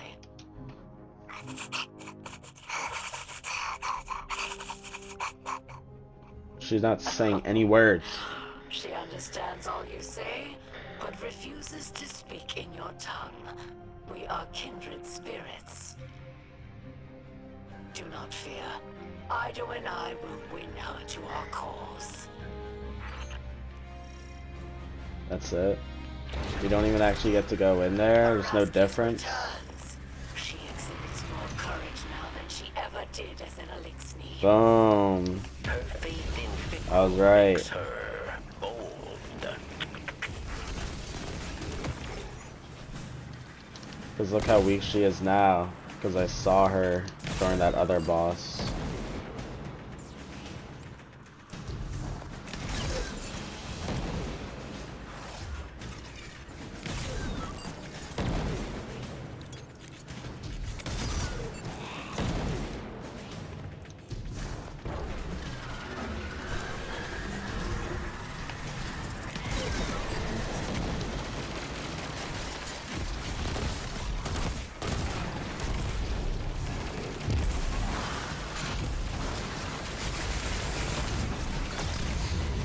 Oh, that's her.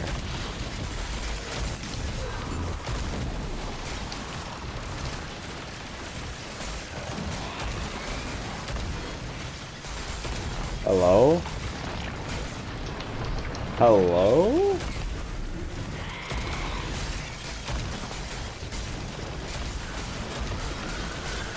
Bro!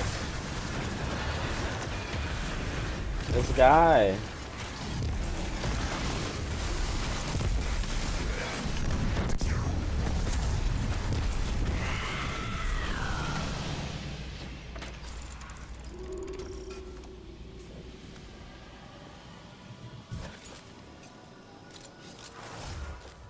Okay, this boss actually isn't even that hard.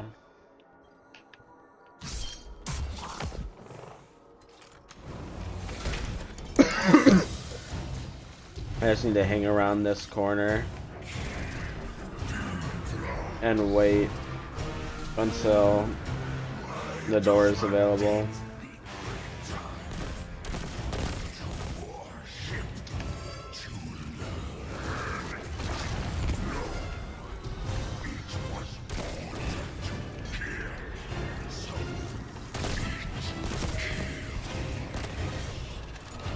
Is it gonna be the same boss though?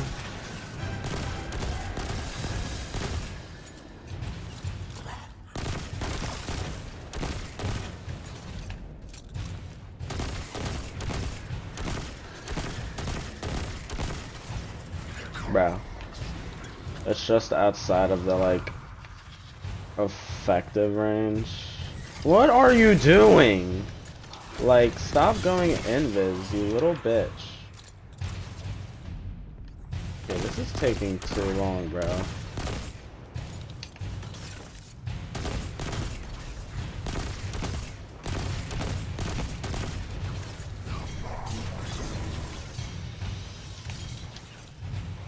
Oh my god.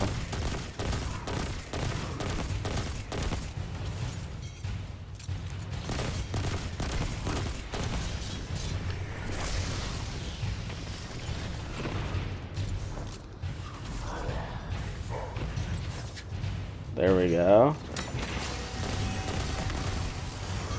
Yeah.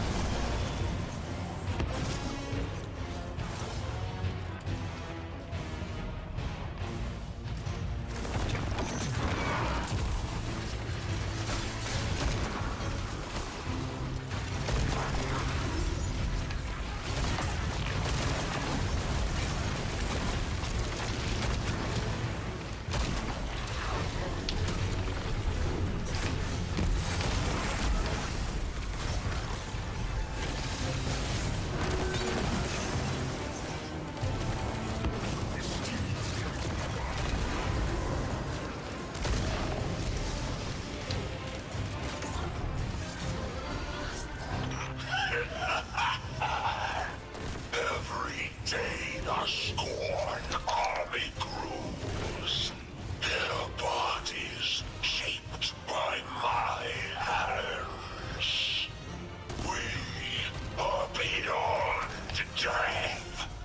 Fear nothing, my children, for your father is Girl of Girls.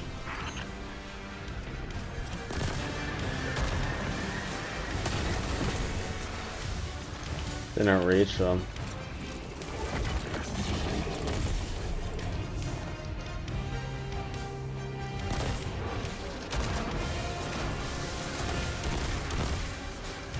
Swear the shotgun actually had like a far range at some point.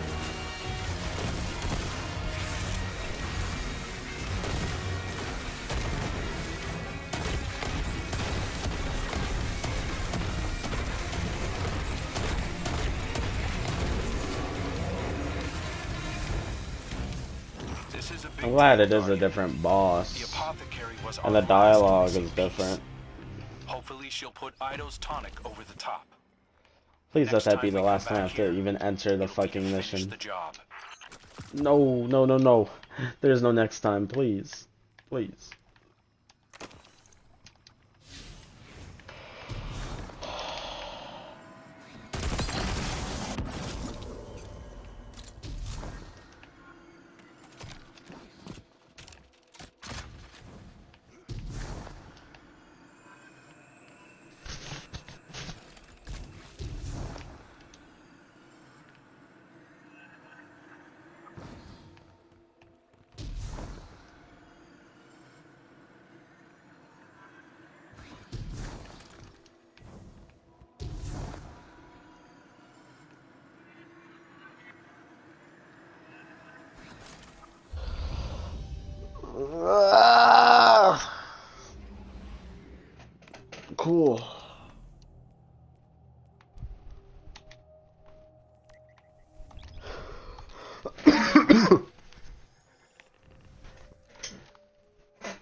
Destroy all illusionary anchors within the Revenant Plane Mirror Gallery on Expert.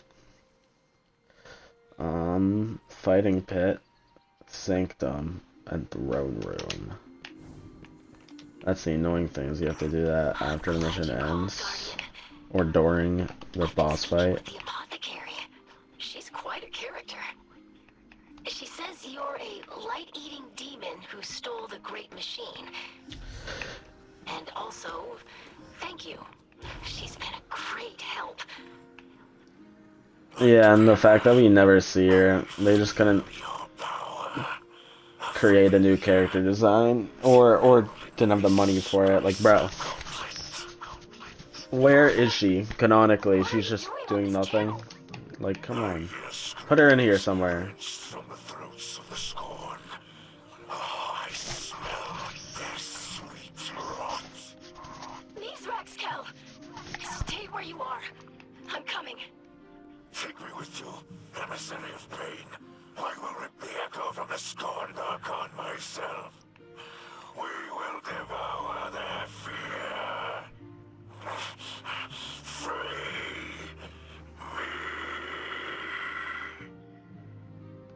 Guardian, Bro's not are you saying still that. there? I'm sorry. Miss Raxkel is rarely himself anymore. I've sedated him for his own sake. We're almost finished with the tonic. Whether it will cure him or not is unknown. I'd best get back to work.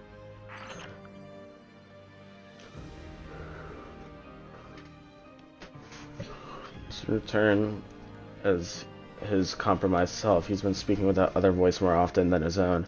Now, if you've helped me establish direct contact with Ixis, I've had unfettered access to her tonic experience, and I think I've made a breakthrough. I've left you something at the hall projector come along with instructions for its use. Instructions. Complete Kel's Fall mission. Please. I don't want to do it again. Let the final mission of this story should not just be the exotic mission. It should be its own mission. Please. Don't make me do that mission again. Just put me in the throne room and fight Fickrel or something This on will his be own. the best and final test of what we have learned together. This tonic will alter the ether that flows through Fickrel's body, filling him with light. While the potion runs its course, he will be Elixni, not Scorn. My hope is that Fickrel will be cut off from his dark ether just long enough for you to put an end to him. To bring him a final death, as the ghosts say. I've had an injector prepared and delivered to you. I wish we could have tested it first. But we have to take advantage of Fickrel's arrogance while we can. I know you can do this, Slayer Baron. Our house trusts in you.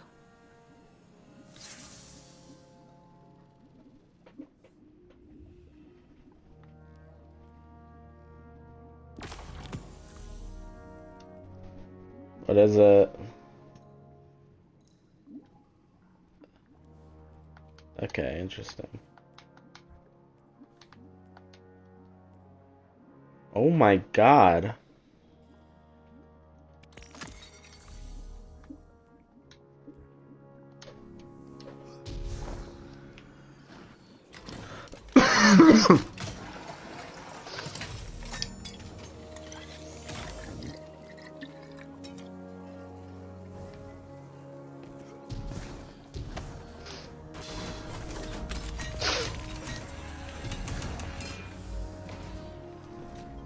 All is prepared for a You're not even final here. battle, Slayer Baron. Soon the Kell of Why Kells do will I have to be do the mission decided. again? Yes. Since in prophecy, many fought to unite Elixni. Varix was one of them. Much ether was spent over empty hopes, creating enemies, building nothing. When Mizraxkel made peace, House Salvation saw cowardice. We were haunted by memories of old Reese, prosperity, songs, kin, all vanished. We thought, with power, we will reclaim our home. But the more power we grasped, the further we drifted, until we became the whirlwind we fled. Now, there are only two. All other Kells fallen. All other houses ruined. Finally, Varix understands. What is lost is lost. Yes. We cannot reclaim. Cannot go back. Varix's time is gone. He can preserve our history, but is not our future. That belongs to Mizraxkel, Ido, and the House of Light. Okay. This mission's not bad, and it's fast if I only do the main shit, but it is just annoying that I have to do it 3 times, and the fact that Bungie themselves said, oh, we're not gonna make you do stuff like that, we heard your feedback. Like, they should have just made us do the mission first, or maybe make it last, right? But probably first so we can get the weapon early. And then it should have just been like, you know what they could have done? They could have done either just launch this mission, this separate mission that will take you to like the encounter that of the exotic mission, and you do the thing and it ends the mission once you do the step. So you can't get the reward, but it's also much faster. Or you can do the whole exotic mission. Alright, Guardian. This is our last Right? best chance to shut down Fickrel. But it would be, and you can get all the rewards, but it's just slower. That's what they should have done, because I don't want to do this mission every time. Also, there has been more every time. I just would have preferred, especially here, either you load and fight Fickrel, you kill him and you get no rewards, but you get the story. Or, 2, you do the whole exotic mission, you get the rewards, and you still get the story, but it takes a lot longer. Be damned.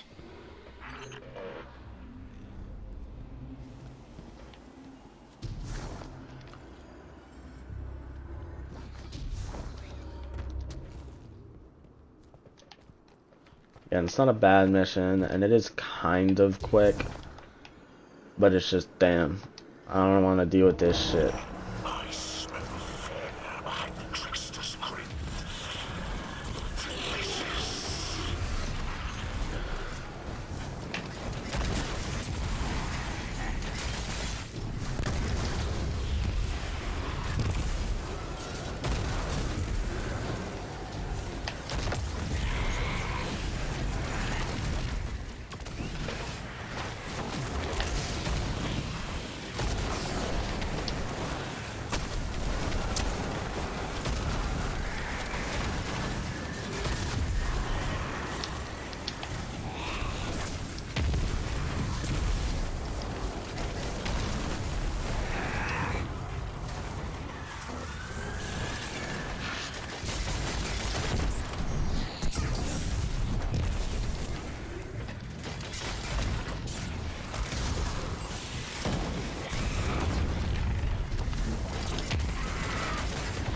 Bro, I fucking hate scorn projectiles.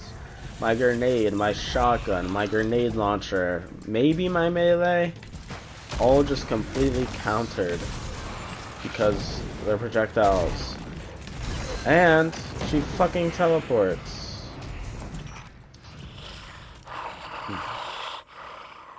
Where are we? Have we found Fickrel? Welcome back, Mizraxkel. Try to stay with us. The Guardian is closing in. The instrument, it's been fully repaired. There must be one nearby who tends to it. We should find them. I would be most curious to meet a scorn musician.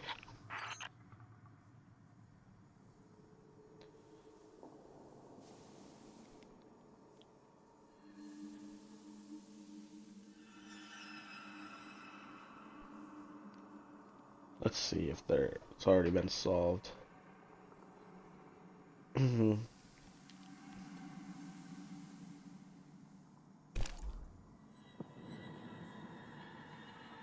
Doesn't look like there's anything.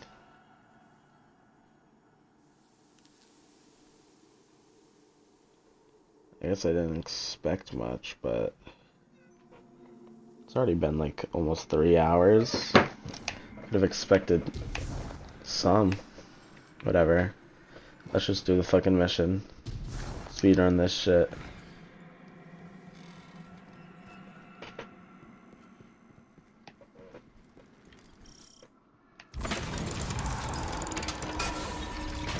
Back into the Revenant plane, Guardian. I know it's painful, but you've got to push through. Yeah.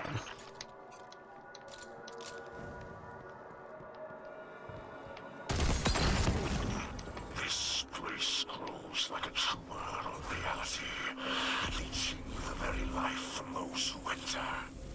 An inspiration for my rule as Kell of Kells. Please, Father. Don't mean that.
Always did prefer indiscriminate suffering to an honest duel.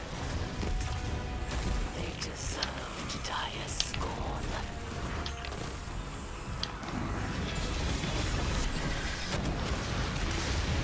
Bro. Like, you know what I'm saying with her, bro? She's just sliding. She's not even walking it, doing her walking animation. It just needs to get her out of danger, so it's like, oh fuck, let's make her fucking slide.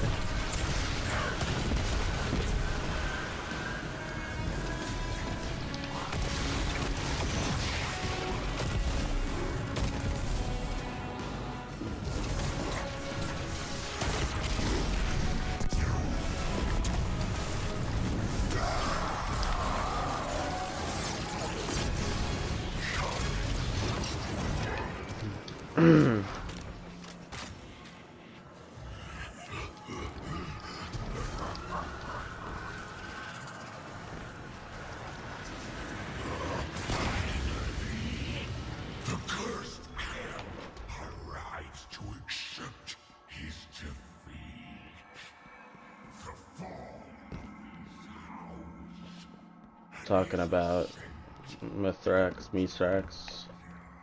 The Echo's power eats through the Elixir, degrading their ether from within. Scorn waits just beneath their carapaces, eager to rupture forth.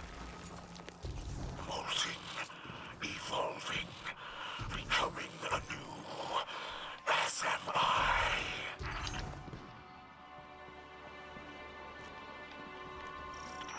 Listen, my friends. I must speak quickly. I struggle to keep the curse at bay. Once Fikrul's reign is over, if my curse cannot be abated, my leadership must pass to another. I will not dethrone Fikrul, only to become him. Have faith, Father. Everyone here has worked tirelessly to prepare this assault. It will not fail. I speak not from lack of faith, but an abundance of love for you and my house. I understand, Mizraxkel. If the worst should happen, the Vanguard will protect your people. Even from you, if necessary.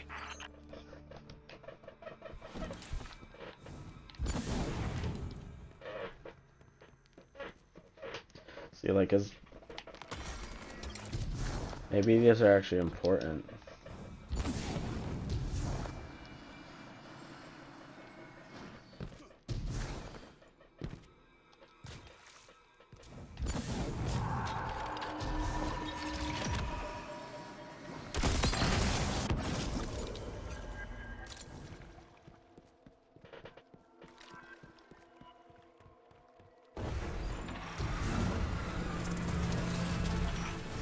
With the Mind Bend's knowledge of hive magic, they'll soon master the Revenant plane. We must end this profane movement now.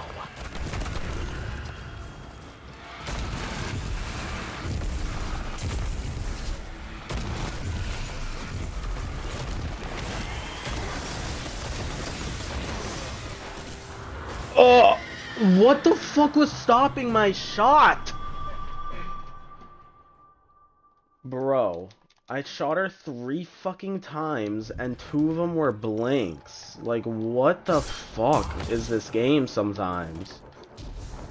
Like, all that means is that that fucking hitbox on whatever was blocking that shot is just massive, because there was nothing visibly in my way. Like, so stupid, bro. Like, literally shot her 3 times. I shot her more than 3 times, but the first 2 missed, or first 1 maybe. So I shot the smaller, like the weaker guy, just to reproc Devour. But still. Like, holy shit, bro. That should have been 1 and done. But no, it was 4 and not even done. With the Mind Bender's knowledge of hive magic, they'll soon master the Revenant plane. We must end this profane movement now.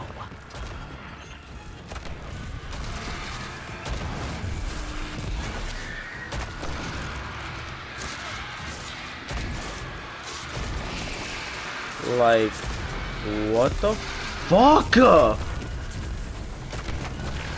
Hello? This game, bro.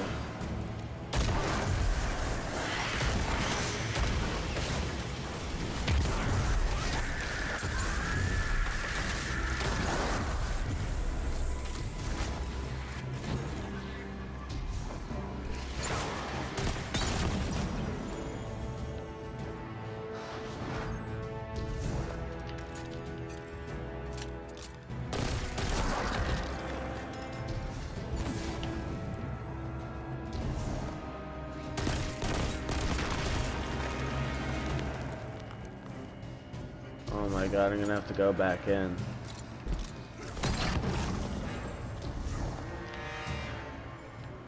So that means that, oh my god, I do have to explore this fucking area. Okay, it's this, right? There's another one.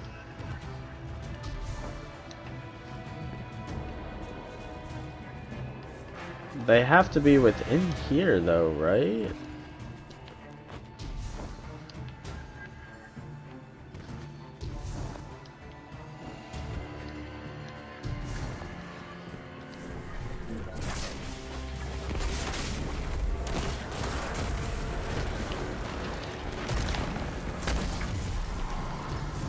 Where else could it be?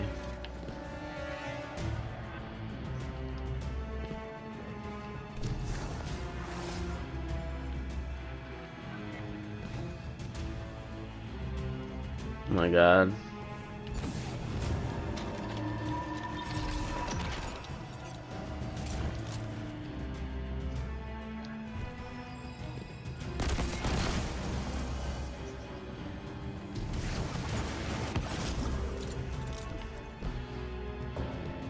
Oh my god, almost killed me. I need to go up there.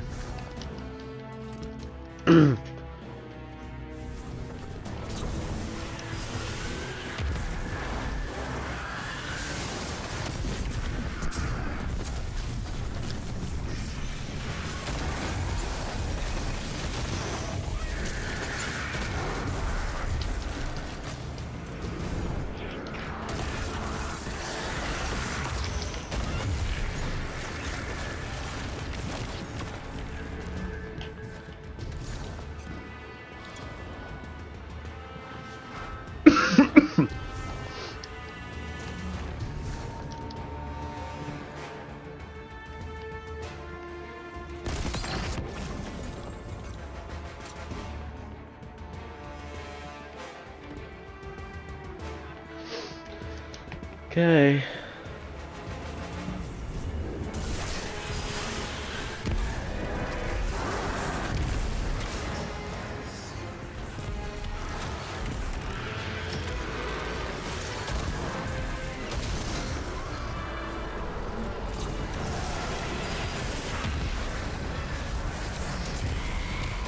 Where'd she go?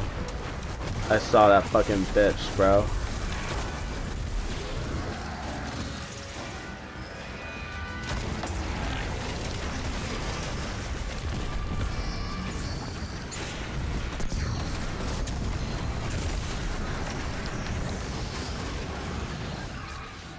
They're immune, but hopefully that weakened her a good amount.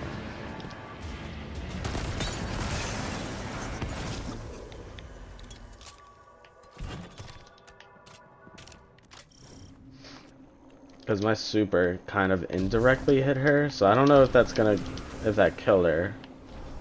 Definitely did a good amount of damage. Why do I have to rattle these chains again?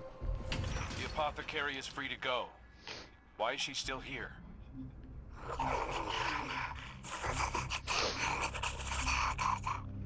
She does not think Fikrul will turn her into a Revenant. Her knowledge of ether is too valuable. Okay, so? Besides, she has no desire to live with humans. Instead, she will study the Revenants and report findings to Ido. That's insane. Imagine staying with the That's score just willingly. that's such an excuse, so they didn't have to She create says you another character model for some overestimate fucking the reason. appeal of your city. Clearly not, because And every other suggests you fucking dock yourself Elixir in the existence most exotic fashion. is in there. Well, I thought we were done with Elixir racism. She about to. Oh my god. Erastes throws her life away for the final time. Yeah. I would give much to drive the final blade through myself.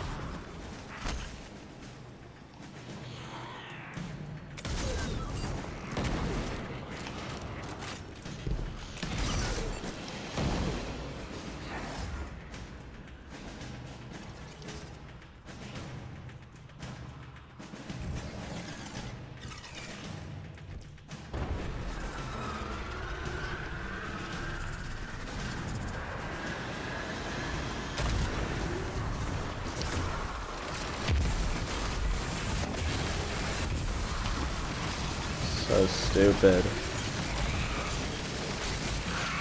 Where is she?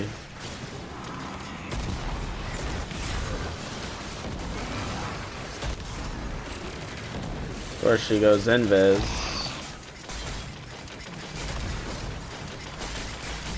Stop running away.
And I fucking hate Fickrel with his aimbot, bro.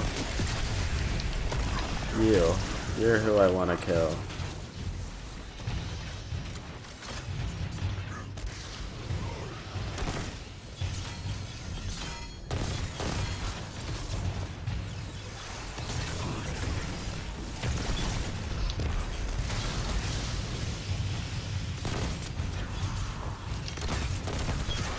Like, really?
There we go. Got a little scary at the very end there.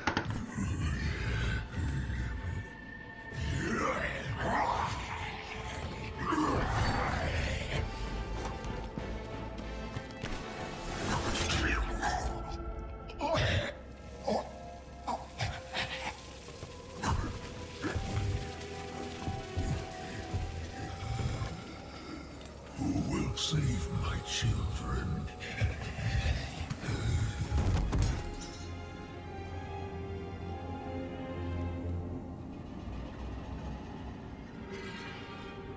Now you just Nova bomb his ass. So his body cannot be recovered. Oh shit. Why are you here? Oh shit. Who's it gonna choose? Don't fight.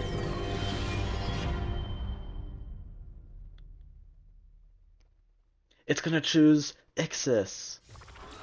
Biggest plot twist of all time. Oh. This is old Reese. The Reese of my youth. Yeah, I wish we could experience it. Like it just, but nowadays it'd be Hear pretty that, fun. Guardian?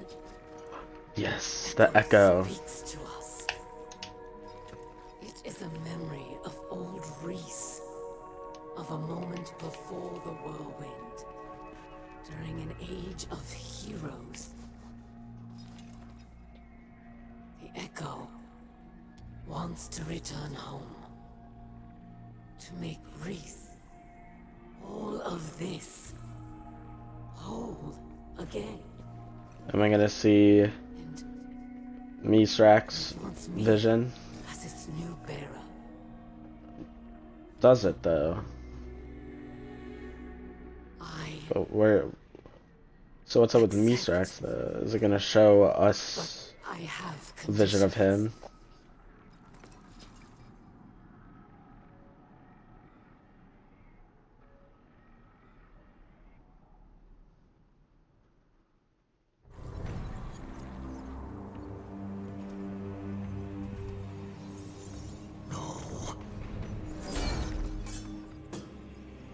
She cannot be trusted with power.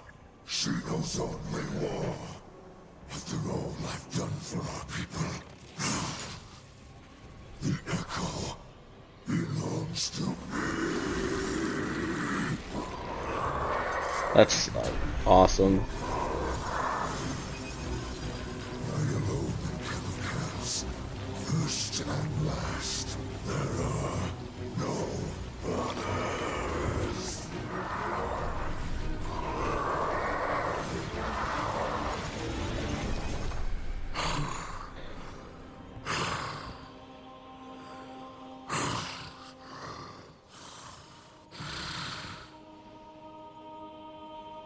I can feel it. The light flowing through me once more.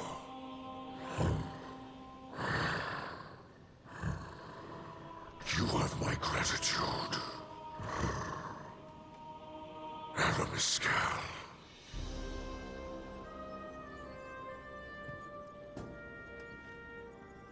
Damn, bro, bowing down to her just like that. One Nova bomb and it's over.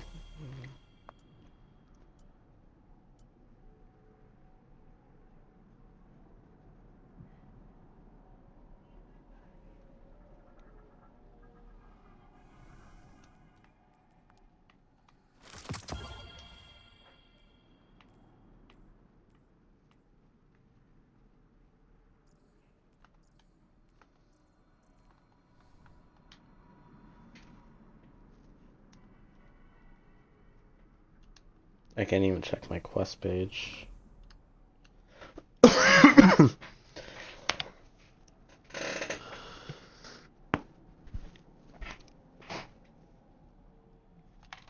my god, bro. Is my game broken?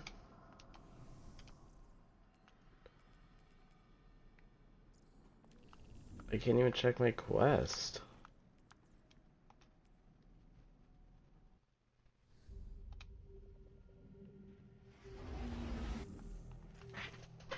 Okay, there we go. Speak with Mithrax.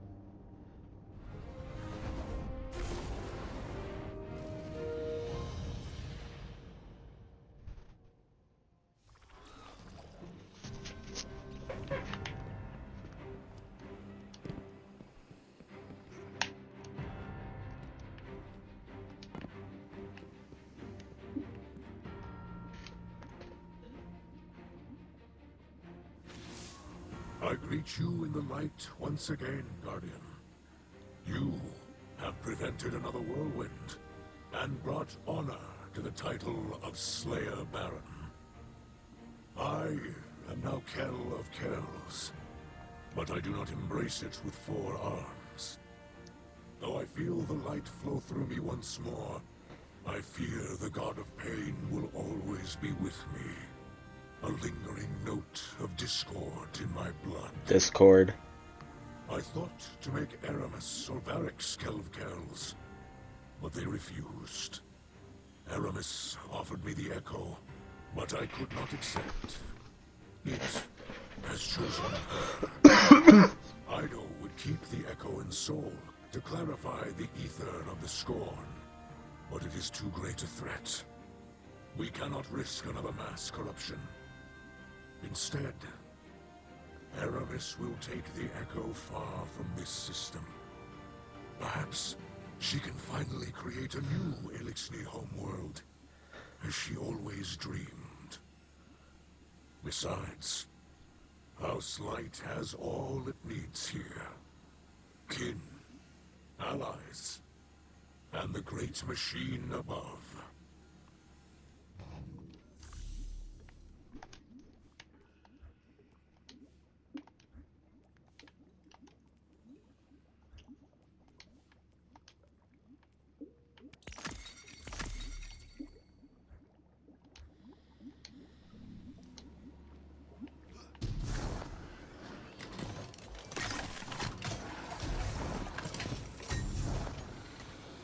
Oh my god. The drink.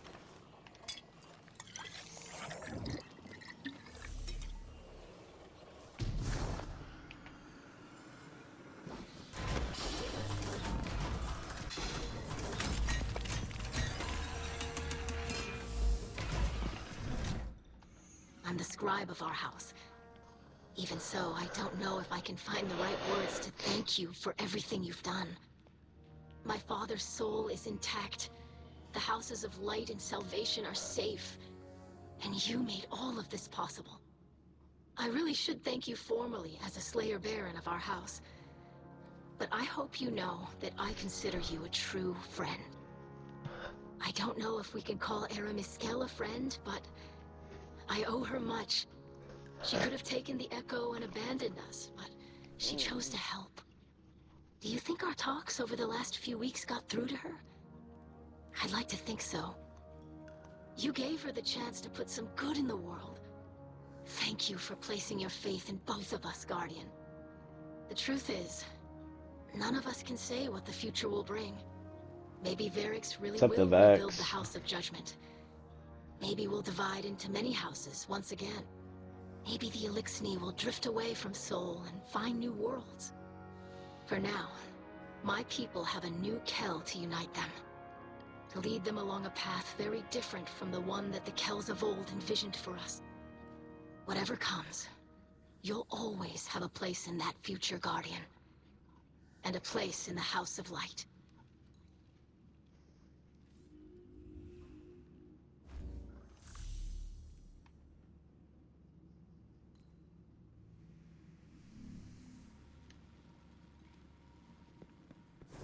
Optional. I'm gonna do both, but I'm glad they're giving me optional things to do. It's a step in the right direction. So, you restored order to the reef, eh? Good thing, too. My scavenger crews were on the verge of mutiny. Which means they can add it back as location, right guys? Credit. Not actual credit, of course, and certainly not for me. The real distinction belongs to Ido and Aramis. Apparently, the ship stealer is embracing her name again, prepping a salvation catch for an interstellar haul. It's ironic. After all her flailing, Aramis finally created a new era for the Elixir. We're junking off for good. Safe drift, I say. Huh? Now, the Kell of Kells is undisputed, and business can resume. course, there'll be upstarts and rabble-rousers. Plenty of Elixni still hate the Vanguard. But you'll put them back in line, eh? After all, the light provides. Oh, it's good to be back on top.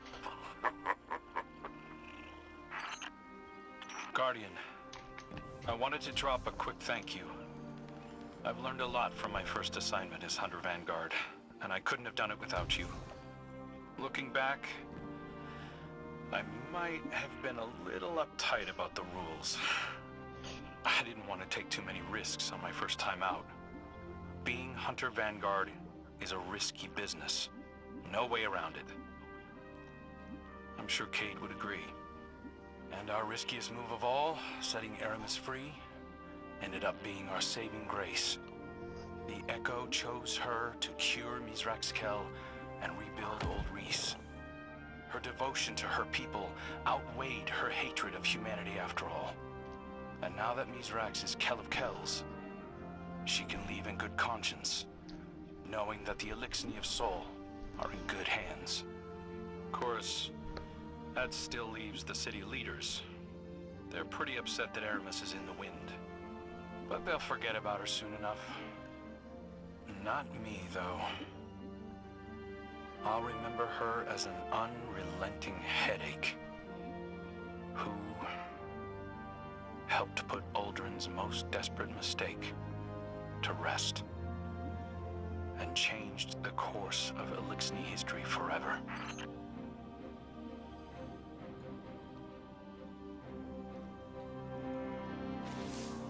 Machine spawn. This is Aramis of No House, Echo Bearer, and Voice of Reese. I reach you from the outer edges of Seoul, where I am departing this war-torn slum forever. That I leave my people under your blithe tyranny shall be another of my unavoidable regrets. The Echo believes I am still worthy, but I am not so certain. I've been drifting for so long now. I barely remember who I was in this place.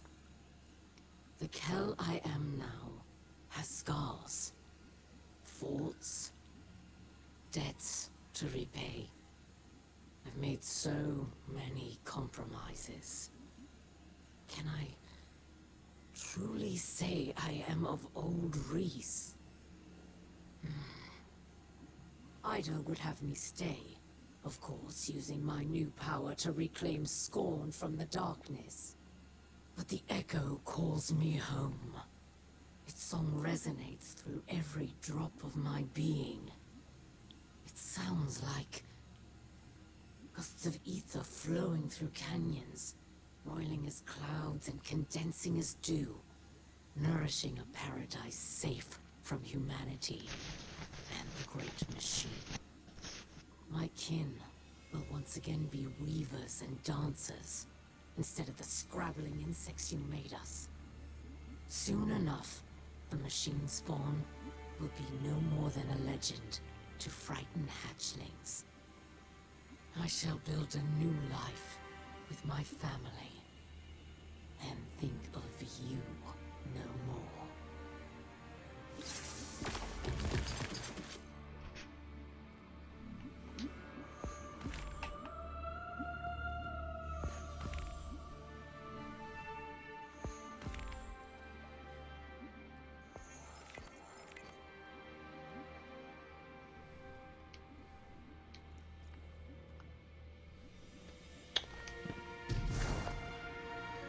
Two things. Actually, a lot of things. But to start off, I don't think that's the last we're gonna see Aramis. I think one day, maybe far in the future of Destiny, years from now, we're gonna go to her new Old Reese. Because maybe there'll be something, maybe the DLC enemies will start attacking it. And we'll have to go there. Maybe, surely we're done with her story for good. But I always wanted to see, like, like every old planet, the Hive homeworld, the Cabal homeworld, and the Elixni homeworld. All three of those have been destroyed. It's like they give us these crazy descriptions of these worlds, you know, alien worlds that are foreign to us, and they just never show them because it's broken. They're destroyed.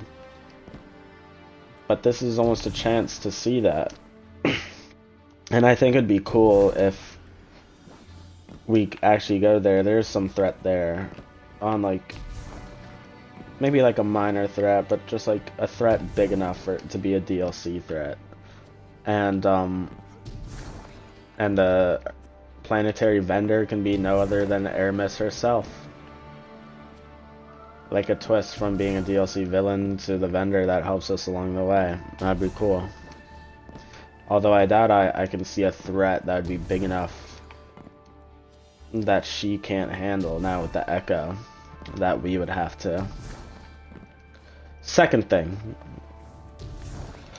I don't know if Astacross made this theory, but I really like the idea of how it sounds. Unless it has been leaked to be true, but I don't think it has because I've seen no one else talk about it, and I haven't seen any, like, receipts for this info, just Astacross. But imagine next episode where we go back to the Dreadnought. Astacross was saying, imagine we go there, and that episode is about us rebooting the Dreadnought. And we take it outside of the solar system. Like, we become the navigators and explore past the solar system, right? And this is what's going to lead me. Look at this. This is a cool looking thing, right? But imagine we had this map of our solar system, right? These are all within our solar system. And there was an arrow here. You press it, and it goes to the other one. And I don't know if all the planets we're going to visit from now on are all going to be in a second solar system, or if they're going to be scattered throughout the universe. But I think it'd be cool to have, like, an arrow here, like, for, like, different solar systems. For every planet we have in different solar systems, there will be a different page in the Destinations tab. Now, I can see why that could get annoying. Like, if we end up having a shit ton of solar systems, which is why I think it should just be this page of Sol, and then the next page of everything else. But then, once that gets too crowded, we can have a third page, and kind of start dividing it from there, but that won't be for years ahead.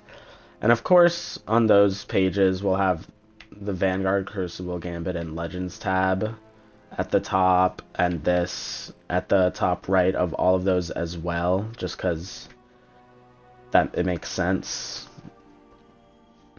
But like, I think that'd be cool, like a separate page for a separate solar system, just so this page doesn't get too crowded. And so you know, it truly feels special to have something like having just a planet from a different solar system squeezed in here it would almost feel weird. I feel like it would be ease of access, yeah, I'm clicking that, but then at the same time it'd also be like it's just another planet on the Destinations tab. It's not in the Sol system, but it's just here on the tab. Like, I feel like that'd be weird. It'd be cool to have like an arrow and maybe use the D-pad to navigate it, like the Xbox/PlayStation D-pad. I don't know what the button would be on console, whatever your equivalent is. But that'd be cool. Like, you press the button, or you can click the arrow manually, and boom. Other planets. It would just be cool. I think that'd just make Destiny's World feel more expansive than it already is. Another thing, now I know this is a lot to ask, especially with how much happened at Bungie, so I'm not asking for this. This is a wish list, but it's not something I expect, like, at all.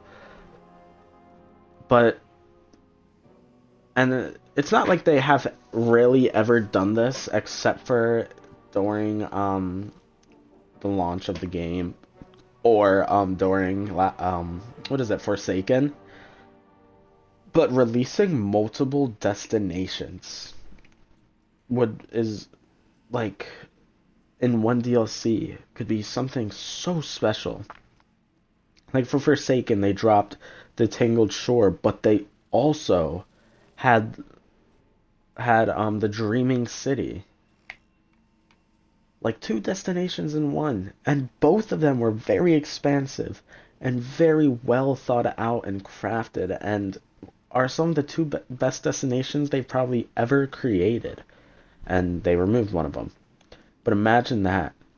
You hop on the DLC, and the thing is, that wasn't even a promise, I don't think, for Forsaken Era. You did not expect to go to, I think, the Dreaming City. You didn't expect it. I don't think they marketed it at all. Like, so imagine that. DLC drops. You do the main campaign on this destination, right? Everything seems normal. And it's like, oh, what though? You got a strange ping or whatever. Or for the raid, I think how Forsaken worked is after Last Wish was completed for the first time, then it gave access to the Dreaming City. And it's like, what if we do that? Raid day comes, raid completed. Oh, it's like the raid maybe is on a different planet or a different section of the planet, just like how Dreaming City was. Although Dreaming City and Tangled Shore were on a planet, but you know, different sections of the same like area in a sense. Like that'd be so awesome if that existed. Another thing Destiny needs to do is give us more strikes. Like the bar is set so low now. We this year so far we have gotten one strike, Liminality. It's a good strike, but it's long and hard and it can be annoying if you have to do it. Last year we got one strike. It was also a good strike, kind of long, kind of annoying. Witch Queen came with 2 strikes. That was awesome. That was a good surprise. What was before Witch Queen? Was it? Yeah, only 1 strike. The Moon, 1 strike. Yeah. Now I will say with Europa, we did only get 1 strike on Europa, but it did bring back... What the... Oh, Minor Fieldworks. Sorry, wrong thing. It brought back the Cosmodrome, which also, again, 2 locations on 1. Europa and the Cosmodrome. I know you're saying Cosmodrome's old. It's just as viable. When Witch Queen dropped, if they had brought back Mars, D2 or D1's version, I couldn't really care. I like them both. That would have been awesome. And there would have been no work involved, especially D2's version. D1 they might have had to remake from the ground up. D2's version is still in the files. They could easily just bring that back. I mean, you know, with some tweaking, whatnot, but that would have been so awesome. Anyways, yeah, back to Strike. They brought back Devil's Lair, The Disgraced, and Fallen Saber during Europa, so that's kind of 4 strikes that year for D2. So that's good. That's like the bar we should be setting. The minimum we should be setting. 4 strikes a year. Granted, 3 of them were old strikes. Slightly updated, but still. And what was before that? Again, the Moon. A single strike. Now, but they had strikes for seasons. Like, I remember their season of Arrivals had Pyramidion, I think was its very own strike. Could be wrong on that, but I'm pretty sure it was. Like, whatever happened. And, oh my god. This is why I love Beyond Light. Because it brought back 3 old strikes, had a new one, and in the middle of the fucking year, on the 2nd season, it brought back another one, Proving Grounds. Or, not brought back, created a new one, which is literally one of the best strikes in the game. Like, 4 to 5 strikes, that is the minimum we should be getting per year. 2 is very low, but it's better than 1, which we've gotten for the Moon, maybe, for Neptune, and the Pale Heart. Like, this should not be the standard. 1 strike a year is not enough content to keep people playing. We used to get a shit ton of strikes every year. Like, think about how many strikes are in the game, right? There's a lot. And how many of those released in the past year? How many strikes are in the game? 1, 2, 3, 4, 5, 6, 7, 8, 9, 10, 11, 12, 13, like 14, 15, 16, 17. At least 17 strikes, right? At least 17. And that's only counting the ones we have currently available. And how many of those released in the past 3 years? 4. 1/4 of the total strikes we have released in the past 4 years. Which, mind you, is, I believe, half, if not more than half, of Destiny 2's entire life cycle. Meaning, the other 13 currently available strikes, not even counting ones that aren't even in the game anymore, released in the 4 like beginning years of Destiny 2's life cycle. And that's not even counting D1, which has a shit ton of strikes on their own, and D1 only lasted 4 years. Like, if we got the amount of strikes we have in D1 in that same span in D2, 4 years worth, with that many strikes, we would be loaded with content, and I would love it. Like, the bar is set so low, bro.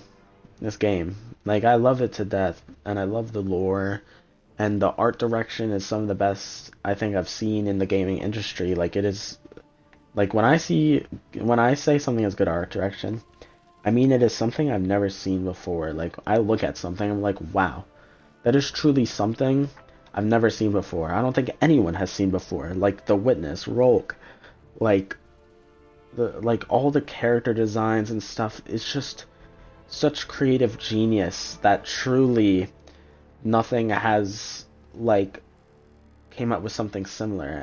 And I think the same with the Dark Souls series, right? Like, the level and character design, an area, like how everything looks, is just something that no one has came up with before, and it's so awesome. And this game truly should have more to it, but it's just like, bro, this game is awesome, but it truly, the bar has been set so low the past few years. Like, the content, and they're like, oh, why do you have such content drought? Why do we get bored once we finish the main story when we still have so much content? Because all of it is old content. If we got 5 fucking strikes in a single year like we did with Beyond Light, that would be amazing. Even if it's a single strike, 2 strikes, we could literally say 1 strike for the DLC, and then 1 for each season that year. That's 5 strikes that year. That's good content. That is a strike every 3 months, which might not sound like a lot, but it's better than 1 for 12 months. Like, I don't know. I know, even especially nowadays, it's increasingly tougher to produce more content for them, and that's just because of their CEO. Like, I don't even get, like, everyone who's actually working on Bungie, bro. I know they can't do this because of money and shit, but genuinely, it'd be so much better if there's a way for them, anyone who actually cared, to just split off, right? Somehow have the rights to continue working on Destiny. Somehow split off, or kick all the higher ups who all they care about is money out. Keep working on Destiny the way they want to. Because I don't blame the development team for the state the game's in right now. At all. I don't. I truly do think they're doing a great job with what they have at their disposal. It's the fucking higher ups. They don't care about the game. They probably don't play it. They just see what generates money. And the thing is, this is so hilarious to me, and I don't even get it.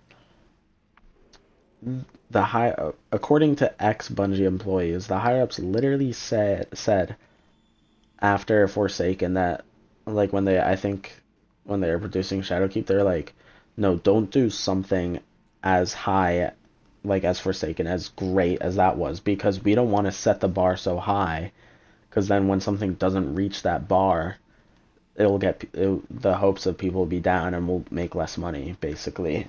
Like, I was kind of ad-libbing there, but still. And it's like, that's not even true. If they made Forsaken level content every year, the game would have only gotten more money, more players, more hype. Imagine getting Forsaken level DLCs every year. And I don't even know why they said that, because Forsaken, I think, was their highest selling DLC at the time. Like, made no sense. Like, bro. And again, let's go back to the development team, because they themselves are being limited. Because with Forsaken, the game was dying. Like, genuinely, at the time, had the lowest player counts. And basically, the higher-ups, I think, at that time said, do what you want. And you know what they did? Bungie did everything they wanted. They made one of the greatest DLCs they've ever made. The best one at that time that they had ever made. Because they had no limits. They could do what they wanted to do. And now and now they've been limited every year. They produced one of their worst DLCs ever in terms of story, like a year and a half ago. Like, I just wish, like, how are the higher ups at Bungie in control? How did that happen? How are people who don't care about the game and who are so shit, like, especially the CEO, he literally spends 90% of the money on fucking cars, blames it on the employees so he can fire them. Which, by the way, is that even legal? How are those not wrongful, like, eliminations? What, like, oh, we're firing you because we don't have enough money to pay you. That is not wrongful, right? But it's the way they don't have money that's wrongful. We don't have money to pay you because I spent all of it on fucking fancy cars that I don't even use. So we're gonna fire you. Like, what? And the team is smaller. Now, it still is a team of like hundreds of people, which is bigger than a lot of game studios out there. But it's also smaller than a lot of game studios out there. I mean, I'm not sure if I would I don't know the terms, so it's not about what I consider. I don't know if Bungie's a AAA gaming studio. But if it is, it has a small team for that scale. Because they went through like 3 layoffs in the past year. And what's so funny to me is that I can't remember if it's with Lightfall or if it's with Final Shape. But Bungie had like sales projections, right? Oh, this is how much money we should make, and they didn't reach those projections, which, like, at first is like, oh, that's sad, not enough people. But no, Final Shape and Lightfall had some of the highest sales for a DLC they've ever had. So why are these projections not met? Because the higher ups who made the projections made them so incredibly high that it was nigh impossible they were ever gonna reach those numbers. They were never gonna reach them. And this almost just seems like a money laundering scheme, that they made the projections so high so that when they knew they wouldn't reach them, they had an excuse to fire employees and claim that they didn't have enough money so they could keep more for themselves. Like, it is just this, like, this game is amazing, but genuinely the studio is just basically being ran to the ground by the higher ups. And there's a few good people, but some of the best people who worked on fucking Bungie, on Destiny, are gone. Who's that one who...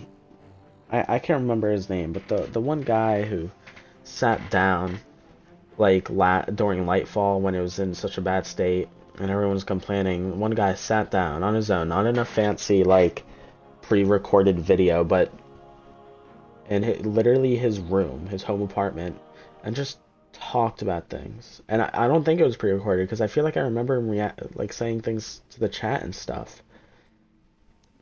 Although maybe I'm thinking wrong, but still, like, you just sat down, talked about the problems openly. Destiny usually avoids talking around the problems. It walks around them and doesn't address them, but it will try to solve them, but it won't talk about them, you know?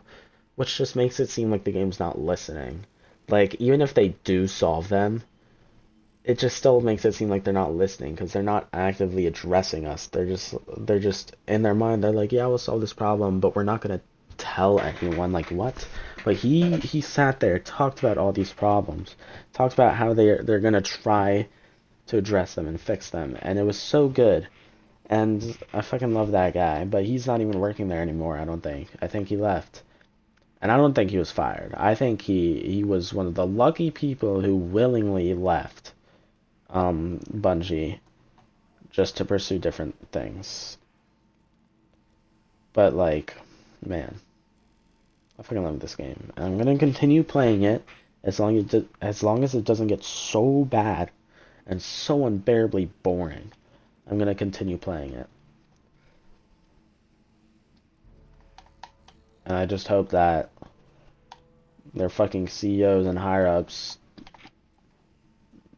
like somehow get taken out of the picture, and that they have people who actually care about the game and care about what they're doing at the top, and they can actually put their all into making the game that they want to make.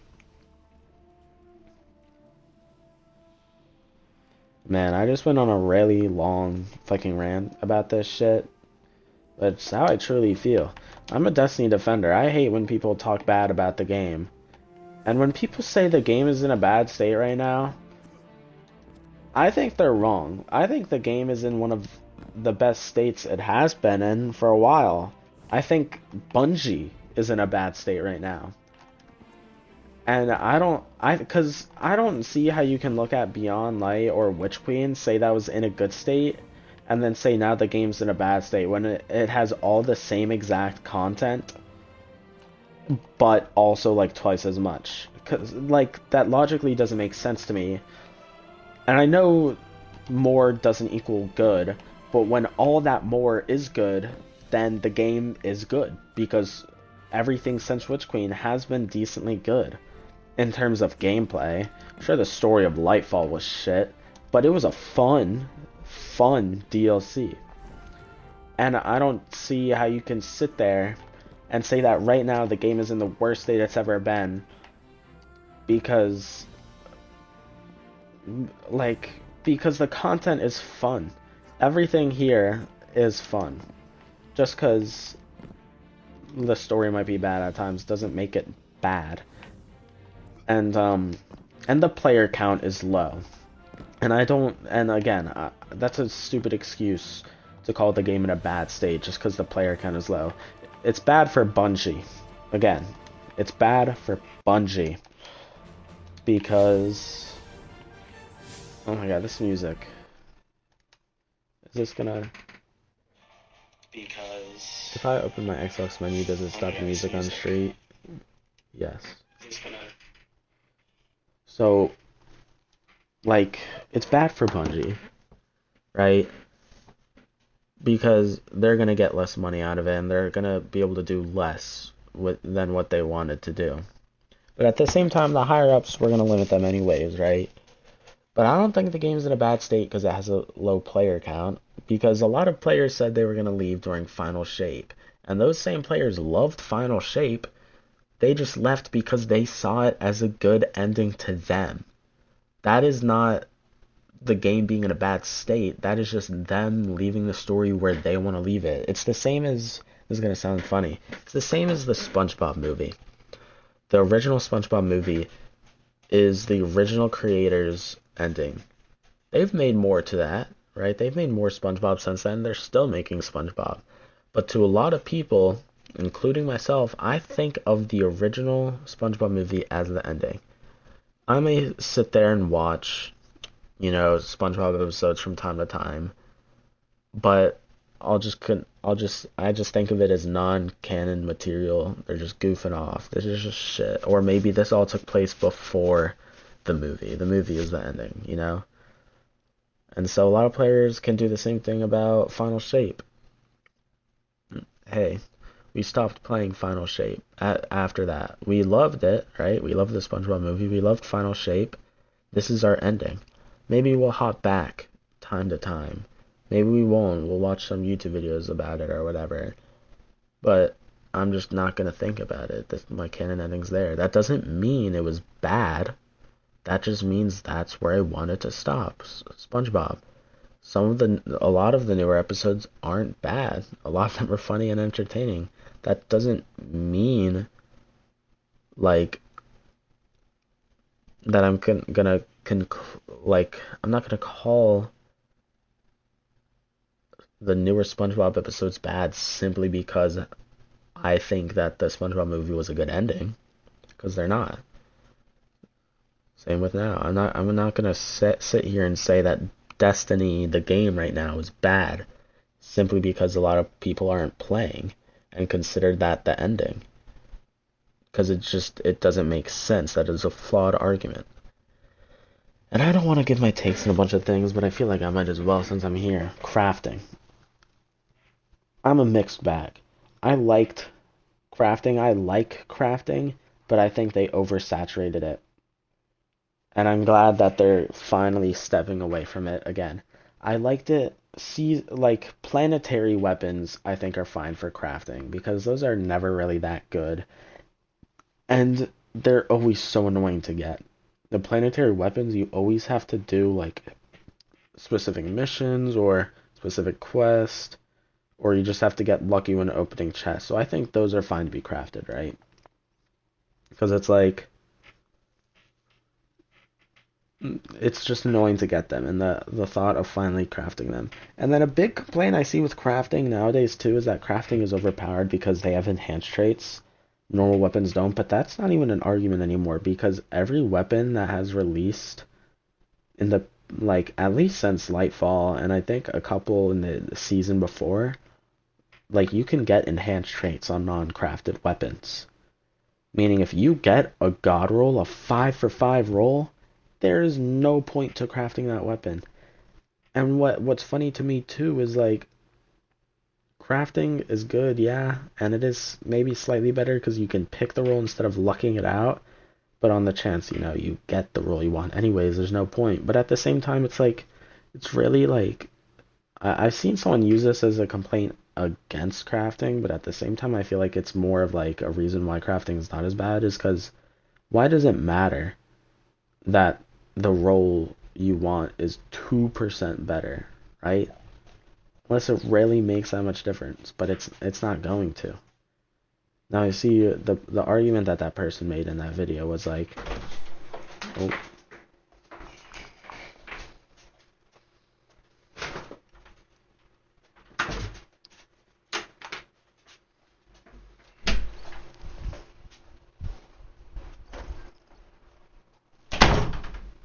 my brother.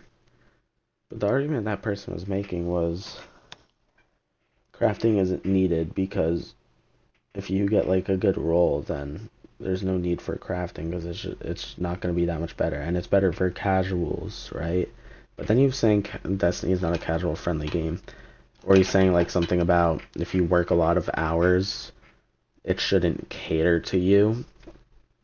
And I didn't want to comment on his video because his fans and him just like they'll never change their mind. They're insufferable about it, and I follow him on TikTok because I agree with some of his takes, and and he's entertaining, but I'm not.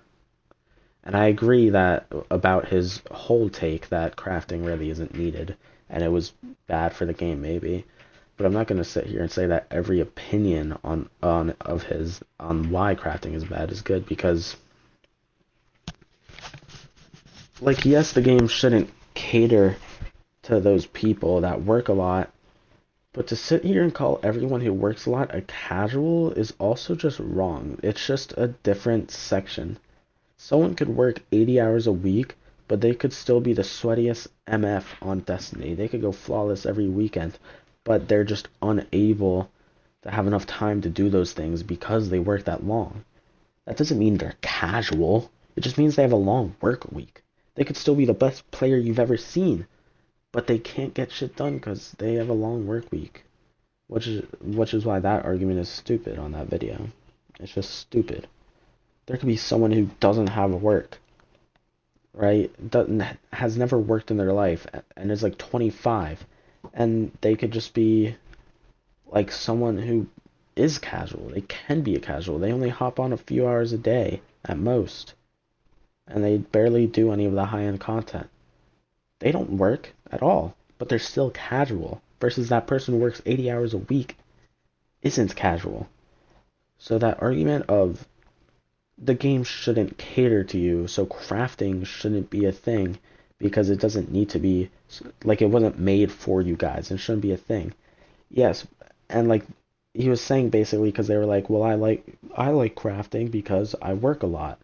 And he's like, well, it shouldn't cater to casuals. Why should that cater to casuals? Like but it's like that doesn't mean they're casuals. They play little because they have little time to play. That doesn't mean they're casuals. There's a difference. It's not saying I'm not saying you can't be a casual if you work long weeks. I'm just saying it's a different subsection. It's just a different group of people, right? And I think that's a stupid argument. And again, I'm not saying crafting was the greatest thing for the game. I think it did hurt the game. But I'm just saying that specific argument, because I can't remember any of his others. I would probably argue about the ones that I remember, but that argument specifically is just stupid to me. It was just a really bad argument against crafting. Is that because a lot of people have long work weeks, crafting is good? And then he was saying, well, it shouldn't cater to those people. Like, bro, it's like, they're not casuals. It's not catering to casuals. It's catering to people who love the game but don't have enough time to play it. And then I saw someone in the comment section saying, oh, I can play for 2 minutes on a new 10 minutes on a new season and have the weapon crafted and be done. And then I replied to him saying, let's just take your example right now. Even if you were guaranteed a red border drop for every weapon, and it happened to be the same weapon you got for every drop, so, right, you would still have to do like 5 activities, which is almost an hour of work, right? An hour of work, if every weapon was red border, and it was the same exact weapon, right? So you got 5 red borders for the weapon that you needed, and then you have it crafted, and he's like, oh, an hour to 10 minutes, haha. So what? Like, he's like, oh my god, you're such a baby, you got mad. Bro, I'm like, the argument was so bad. It's like, do you not hear yourself? Did you not read my comment? Think about that logically. He was saying, oh, I can play for 10 minutes, even if he was hyperbolic. And he's saying, even if he agrees with my stance in a sense that, like, an hour, and he's still calling that short, right? Because it kind of is. That is, again, if you get red borders every drop and it is the same weapon. That is impossible in Destiny. So, thinking of it logically, you don't get a red border every drop. You don't get the same weapon for every drop. Right? So even if you play the game for hours and hours on end, you might still not have a weapon crafted. You might have not a single red border from that weapon at all, because it is RNG based. That's the thing about crafting, is people complain because it removes the RNG aspect, but there is still some RNG to it, because you still have to get the red borders. You still have to play and get the luck with the red borders. Right? And I know there's things in some seasons that are like, oh, your first activity completed grants a red border, and you can claim one free one from the vendor every week, once a week. That removes the RNG. But if they remove that, right? If they remove those aspects, so now red border drops become purely RNG, how is it much different? The grind, there's still a grind, but it's shorter now than if there was no crafting, because then you'd have to hope to get a 5 out of 5. but there's still RNG involved. You know what I'm saying? It's just making sure my mic was working. I'm not saying crafting was the best thing. I think it was probably bad for the game, especially because they oversaturated it. Seasonal. It was in the planetary. It was in raids. It's in seasonal content. And I mean, Duality has crafted weapons. Not all of them, but some. I do think it was oversaturated. But like, it's just I hate when people say that crafting shouldn't exist now, because it's already here. They're not gonna remove crafting. I don't mind if they step away from it. I don't mind if they don't make a single craftable weapon from here on out. But to outright say they should remove it, every weapon before removed, no, that is stupid. Like, it's just stupid. And I do think crafting should stay in some sense. I am against how oversaturated it is. I think seasonal content like today, like this season, Revenant, I'm fine with crafting going away, because it gives more reason to play the seasonal content, right? Instead of getting the red borders, it gives more reason to hop back into it. But I don't know. I just do think crafting isn't as bad as a lot of people are saying, because it's just their arguments are stupid.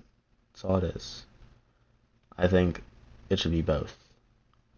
I think crafting should stay, just not to the extent it's at. And this all leads back to, is Destiny bad right now? Is it in a bad state? No. Bungie is. Bungie doesn't have money. They don't have many employees. So Destiny might get into a bad state because of the lack of employees, so therefore future content might be less worked on, but the content we're playing now has been worked on probably a year in advance. This content has been worked on when they still had a shit ton of employees. So calling this bad is just, like, if you don't like it, that doesn't mean it's bad. That just means you don't like it, okay? And then people saying D3. Now, I get some of the arguments for D3, so again, I'm not gonna say, like, it's all bad, but one argument is getting a fresh start. I don't think getting a fresh start would be bad, right? But I just don't get the vision there, because it's the same people who, when during Beyond Light, complained that a bunch of the old gear was getting sunset, right? And the locations are getting vaulted. And I get it's different, right? It's different than going from D1 to D2, because you can always hop back to D2. Or you can always hop back to D1 and play the old stuff. But let's say, for example, D1 servers went down. People wouldn't be as mad, because the D1 servers, like, again, because D2 is the current game, people would be sad, but they might not be mad. So what's the difference between that happening and the old content being removed like it was? Right? But people complained about that. They were like, oh my god, this is the worst thing that happened. I do think it was a bad thing, don't get me wrong. The DCB, stupid. But now you're asking for a D3, a fresh start? What's the difference? There is almost no difference there, other than the fact that we can hop back to D2. But then what is the difference that if they just make the stuff in D3 in D3? Or in D2, I mean. The stuff that they would put in D3 and D2. What if they just delete all your fucking weapons, all the old planets, whatnot, and put D3 content there? There you go, guys, D3. What's the difference? All that grind was for nothing. D1. All your grind was for nothing when transferring to D2. So it'd be the same for D3. It's the same people who complained, and now they want a fucking D3. Makes no sense to me, and I'm not saying D3 would be bad, right? I'm just saying that's a stupid argument.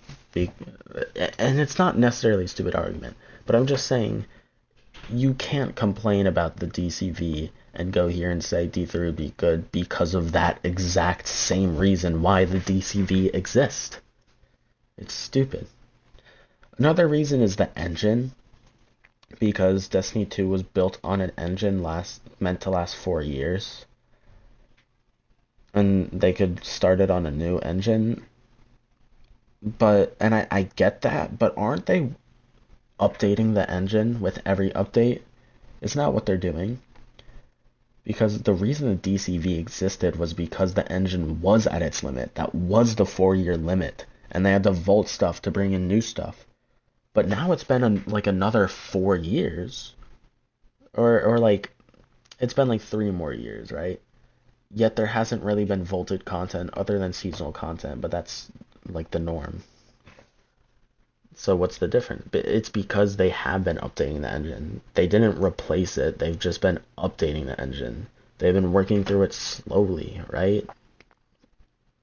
So a D3 being started on a new engine would be more detrimental than how it is now, because it would be a new engine. They would have to rework the ins and outs, build everything from the ground up, rather than just updating the stuff that already exists to be in line with what it needs to be in line with.